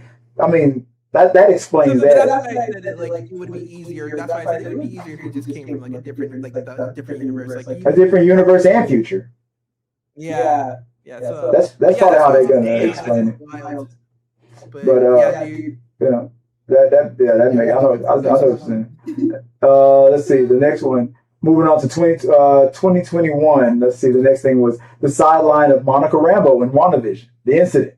WandaVision introduced Teyonah Parris as Monica Rambeau building up her superpowers. The backlash. The finale pushed her character aside to center entirely on Wanda. This structural issue culminated later when she was left trapped in an alternate universe at the end of the Marvels, leaving her storyline completely unresolved with no immediate return on Marvel's upcoming slate. I heard somebody else online asking the same thing. Where's Wanda Rambeau? I'm like, dude, I think we're going to get that answer in Doomsday. There's an incursion happen. She's in the X-Men universe. She's a MCU character in the Fox or X-Men universe. She's going to bridge it. She's going to be a part of that. She's going to probably. In my opinion, she's going to, because her mother, a young version of her mother is there. She's going to fall in love with the people who are there, and then fight a little bit, like semi fight for them to as many as she can to survive when the incursion happens. So I think she's going to be the bridge that when the MCU and the Fox universe fuses. Yeah, I think obviously she's there. I think like this is. I think they're going to help get over just how strong and dangerous Doctor Doom is. Yeah. Because yes, there is Binary, which is the strongest form of Captain Marvel, which is her mom is there, and she's there. I just think like in the clips that we saw, like who's to say that they are not playing defense, and they're the reason, or part of the reason why like the planets haven't fully collided, and they're using their powers to kind of shield the planets off or stave off. Like, exactly. Not to be in there for as long as they can. Yeah. But my only pushback to that is like she's literally in a show called WandaVision. Like of course she would be sidelined. Yeah, and she's one of the co-stars of the Miss Marvel, or what is it, the Marvels, which technically should be called Captain Marvel 2. Yeah. And then we have to, as viewers and people and the general audience, we kind of have to be honest about some things, right? Like the way people showed out for Black Panther, the very first Black Panther, was insane, crazy. People got dressed, they showed up, right? The same love and like regard wasn't shown to the Marvels. Like everybody acted like it was the play, right? And I shouldn't say everybody, but a lot of people who could have spent money did not want to go see it. Therefore, if that character gets sidelined, it's the general audience's fault, really, because like you said, Marvel and Disney saw you say with your money and how people talked about it online, say like we're not interested in it. Yeah, we don't want this, and so now they're not there. So now when they're not there, we can't then be like, oh man, they sidelined. It's like, no, you didn't show up, and everybody complained. Like, what do you want? Like, you can't have both ways. To Disney's credit, I was like, explain to me how when the whole Brie Larson backlash was happening when she did that interview, it was like, you're not including more black outlets to these events and stuff. It was funny how Marvel's response to all the backlash against Brie Larson, a white female-led superhero movie, was to follow it up with a white Black Muslim females. Like, oh yeah, we're tripling down. So like, hey, that's an accomplishment. It is an accomplishment, and like so that's why it's so hard to go like Marvel has a black problem. Or I'm like, no, they gave it to you. Yeah, when they ignored the cries at first, and then they tripled down with a white and black and Muslim female 4 things movie. They following up the backlash from the Brie Larson thing. Especially, there was one YouTuber where her whole channel, her name was Mega Random 42. I used to talk about her a lot with this. Where she would every video, like every 5 videos, Brie Larson hates white. Like these people made money off of this crap.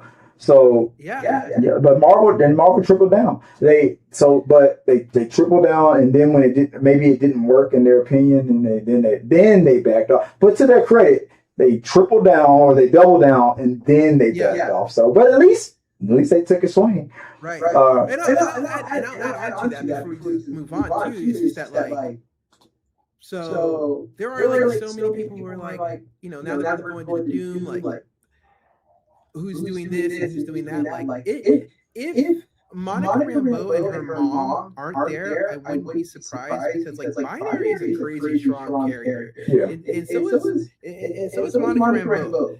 But when people lost their mind when Captain Marvel punched Thanos. Yeah. Or like stopped his fist. They were just like, I thought that was awesome.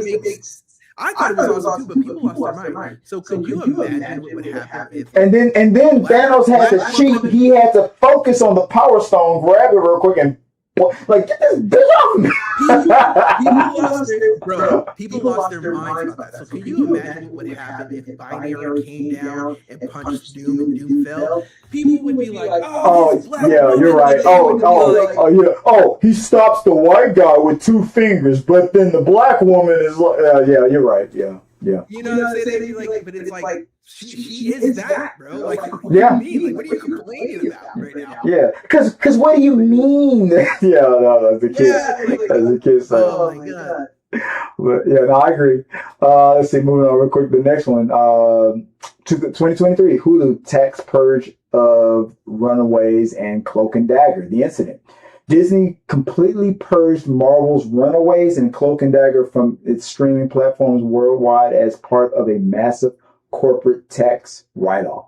The backlash, because the diverse, minority-led shows never received proper physical media releases, they were rendered entirely inaccessible. Fans urged that erasing them proved Disney treats diverse stories as disposable financial line items rather than arts. Do you agree? No. I think that was an overreach? I think that was actually that benefited Marvel in a sense of like this was another Jeff Loeb thing, I think. Yeah. Like where it's like making shows and like if the ratings were there, you think they would have kept Cloak and Dagger going? No, I think like those shows, like the Netflix shows, like they kind of played fast and loose. Like we weren't sure if they were in the MCU or MCU adjacent, and like that was just because how you were saying like Jeff Loeb and Kevin Feige did not get along. Yeah. So I just think like once Kevin Feige got control over it, like he just like we've got to like wipe all this silliness out. And like I think like Kevin Feige was smart enough to stop it from going on because DC's kind of having a similar problem where you make all these shows about these obscure characters that nobody really knows about, or where they like fit in. Like the Runaways, I know the comic book. I never watched. I watched 2 episodes of the show, but I don't think they ever got to the point where they revealed that the Runaways are children of the villains. And I don't think Marvel MCU proper had enough villains to explain the Runaways at that time. Yeah. So it was like sloppy stuff, right? So I think they did the right thing and canceled it. Like Kevin Feige obviously has like the streamline he once followed, and they were just too outside of it. Yeah. They did not get the praise that Daredevil got. Otherwise, they would have probably tried to fix it so they could fit in there. Yeah, and I agree. I watched A Cloak and Dagger. I liked it. I didn't watch The Runaways, so I don't know. I don't have an opinion about the comparison. But we were talking about before we started this stream that how Spider-Man Brand New Day had surprises and cameos and whatnot that nobody predicted. Everybody thought that this person was going to be in Daredevil and all that, and then none of y'all predictions were correct. Now watch Doomsday or Secret Wars. Watch Cloak and Dagger is probably going to have a huge cameo and like be the reason why the day is saved, something like that. The Runaways are going to be like the reason why the X-Men survive or something like that. Watch, it's going to be something crazy that nobody's going to see coming. Let's see, moving on. December 2023 to July 2024, the Kang Conqueror recasting and pivot, the incident.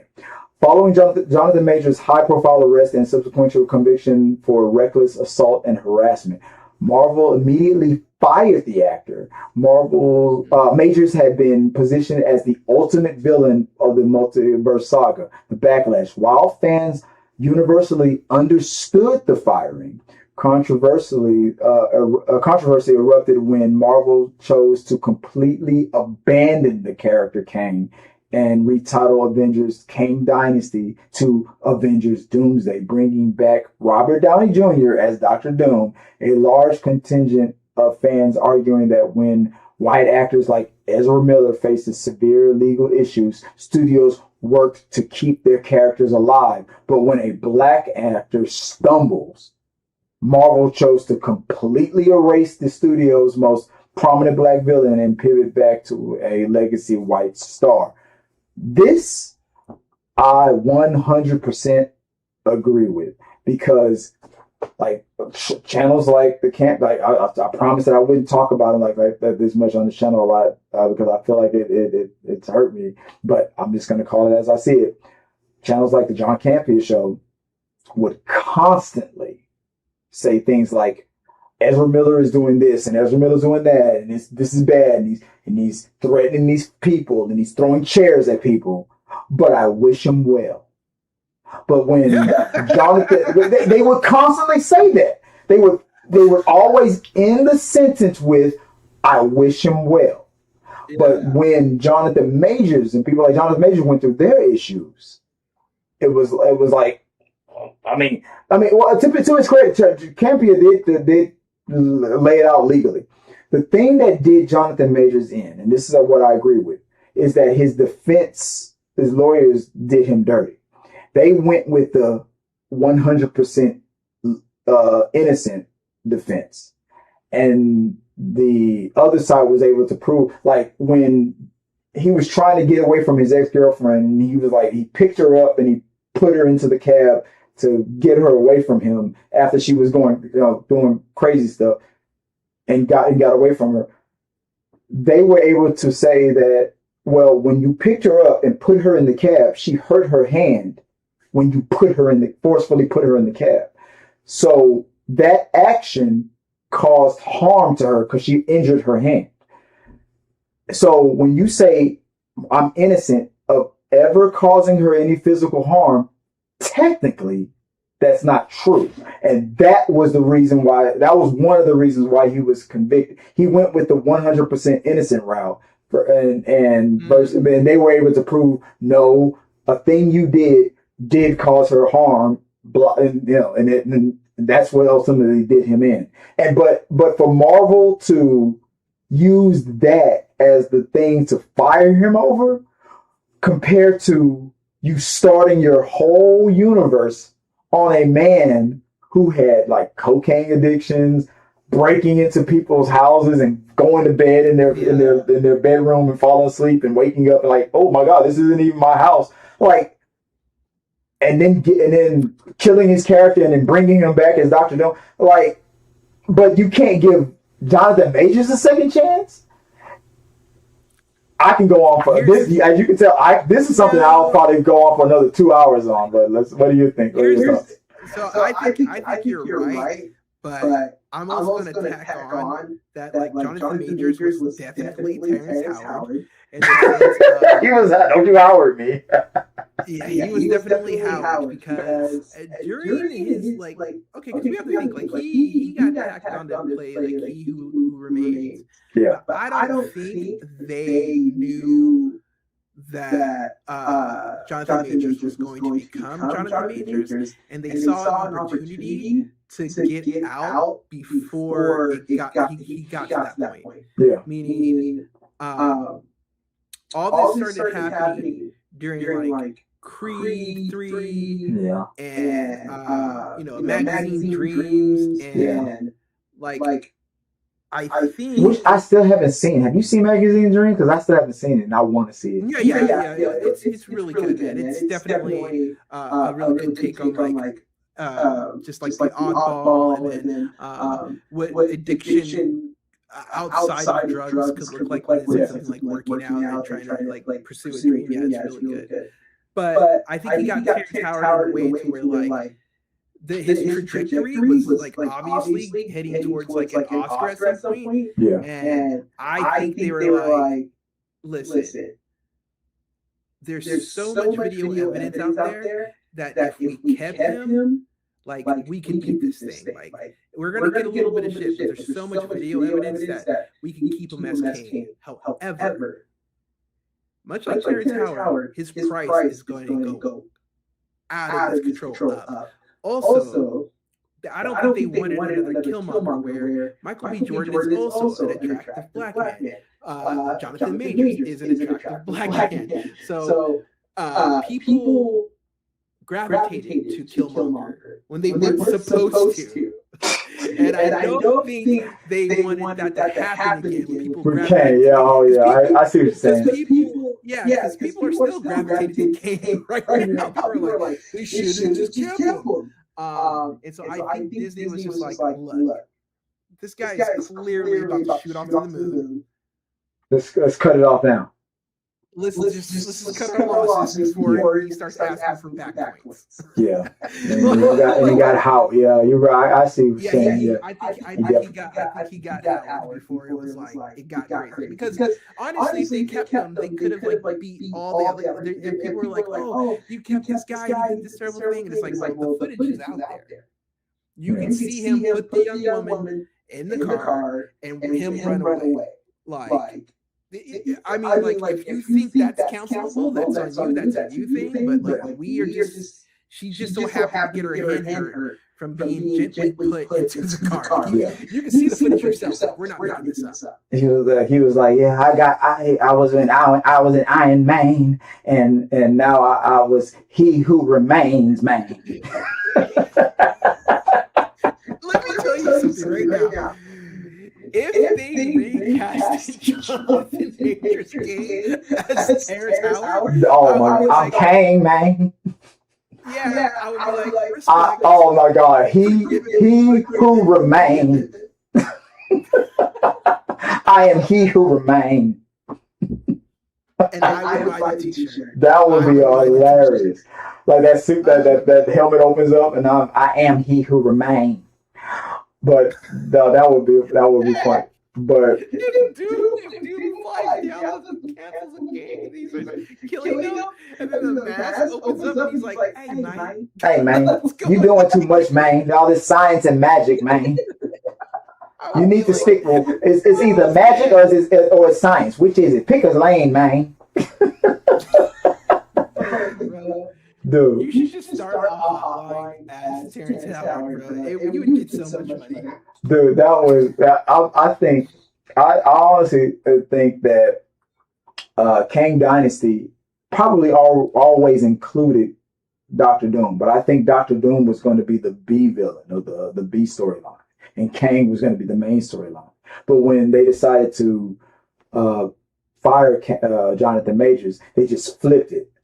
I still think that Kang will be featured a little bit. Like maybe Doctor Doom will be like, the TVA was erasing him, and that gave me my opportunity to, after my doppelganger in the MCU, Iron Man, died.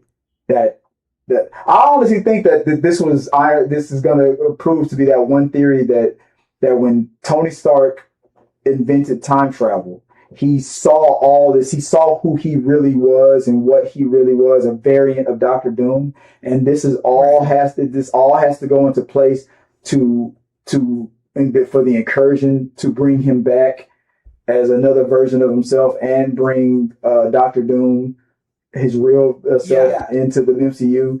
And that this is all Tony Stark, the Doctor Doom variant's plan to survive death and all that stuff. I just think that's how they're gonna end it. And I think that Kang at the very end, I think they will recast. Maybe they'll still use Jonathan Majors, but maybe they will recast them. Maybe they'll go with the white Kang. And at the very, very, very, very end, he'll be like, "Oh yeah, I'm back. I need to get that. I need to go away for a little bit to get that because Doom was my only threat. Get him out the way, and I'm back. I told you I was He Who Remains, so I'm back now. I'm white. I'm back or whatever, or I'm recast. I don't know. Something like that's my theory. But I think it's gonna be at the very end, maybe of Doomsday or Secret Wars.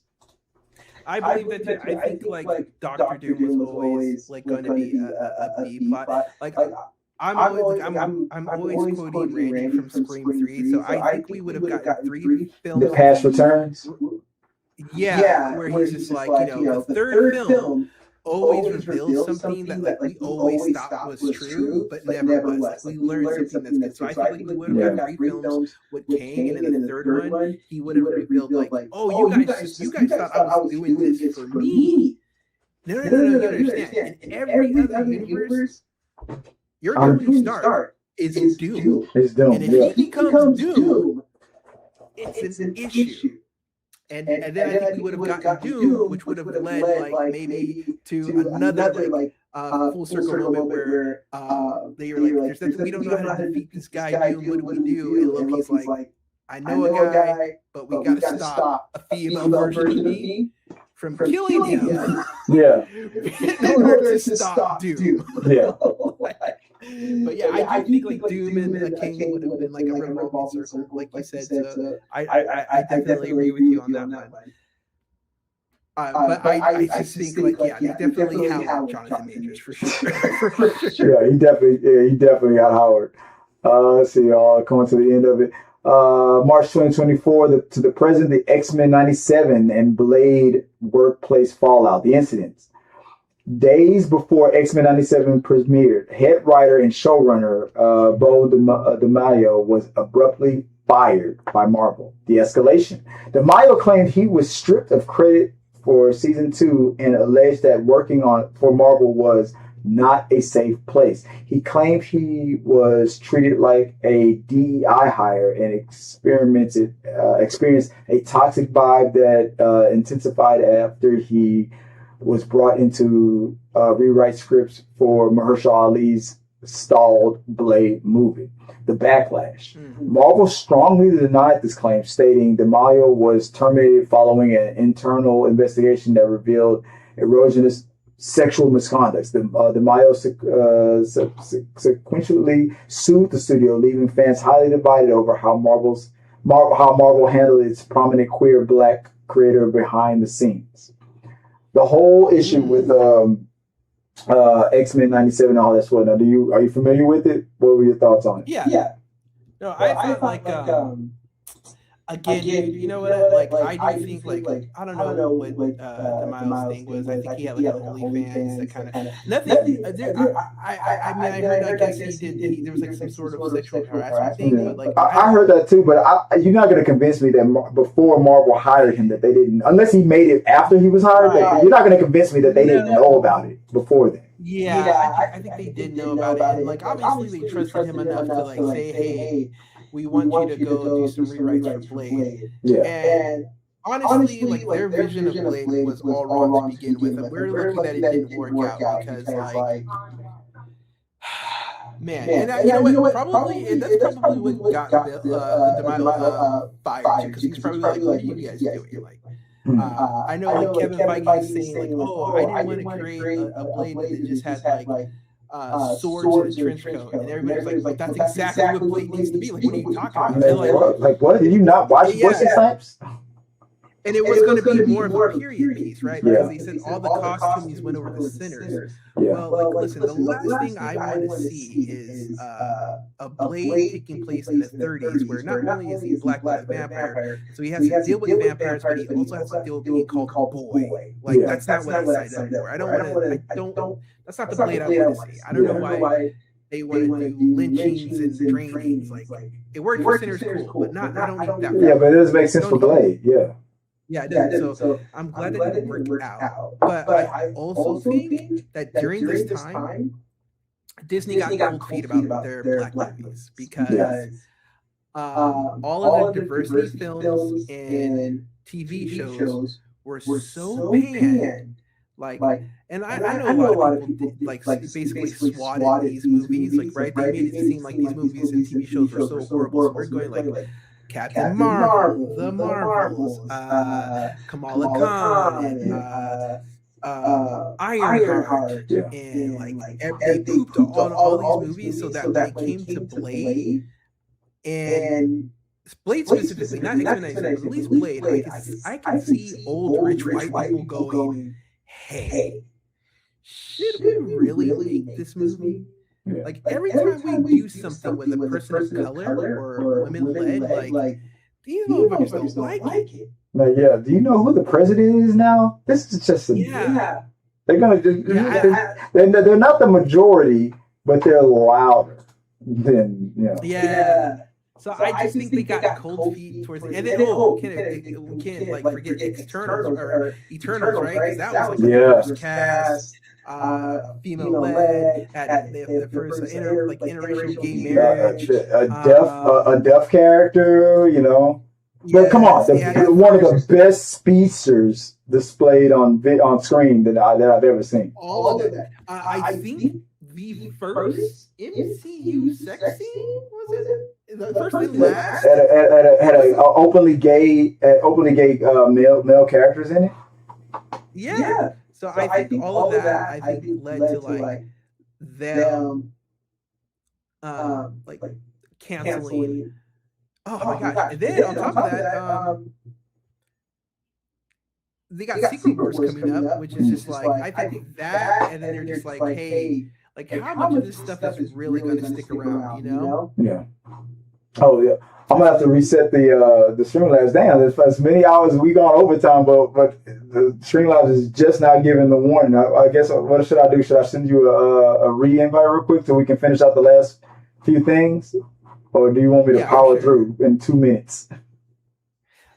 Let's try it. Let's see what happens. All right, so I'm gonna read them all out. Then we'll talk about it. 2024, the deprioritization of Armor Wars and Anthony Mackie.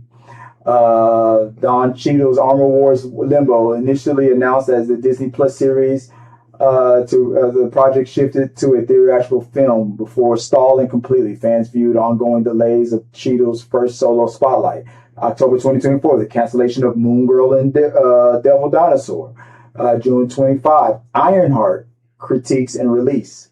The backlash, critics and fans felt forcing a young black tech prodigy into a storyline driven by systemic financial depression and criminal partnerships relied heavily on regressive, predictable stereotypes rather than celebrating her genius. And last but not least, the cancellation of Wonder Man Season 2, coming directly alongside the indefinite freezing of Mahershala Blade. This movie solidified the current fan base consensus that Marvel is actively purging black-led projects. Real quick, Anthony Mackie, what do you think about the Armor Wars? Do you think that's bad, or you think it's good that we reset that?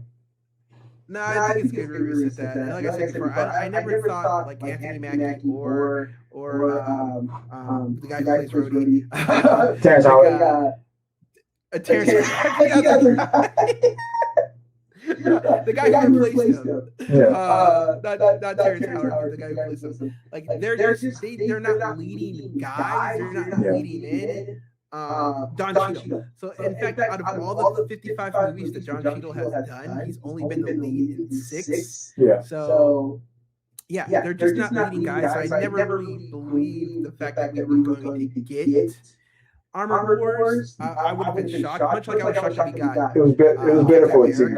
Yeah, it was better for a team. Yeah. But like we said earlier, if it was Terrence Howard, it would have happened. Ironheart. What do you think?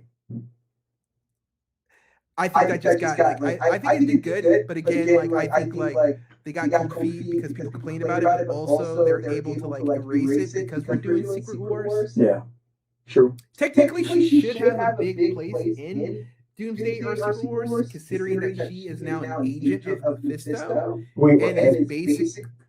It's still possible. So we'll see. Yeah. Wonder Man. How do you feel? Wonder Man 2 getting canceled. Secret Wars. Perfect. Perfect. I agree. What's the point? I agree. So that will end the show off on that. That's a perfect way. When people want to find you online, where can they do so? You can find me at Vexalatory on TikTok, and you can find me at Nerd Cult over here on YouTube. Outstanding, guys. Thank you for watching this next episode of this 2-hour version of Talking Through the Movies. We got that wrapped in perfect time. I appreciate you, man. And till next time, guys. Outstanding, bro. Till next time, guys. Peace.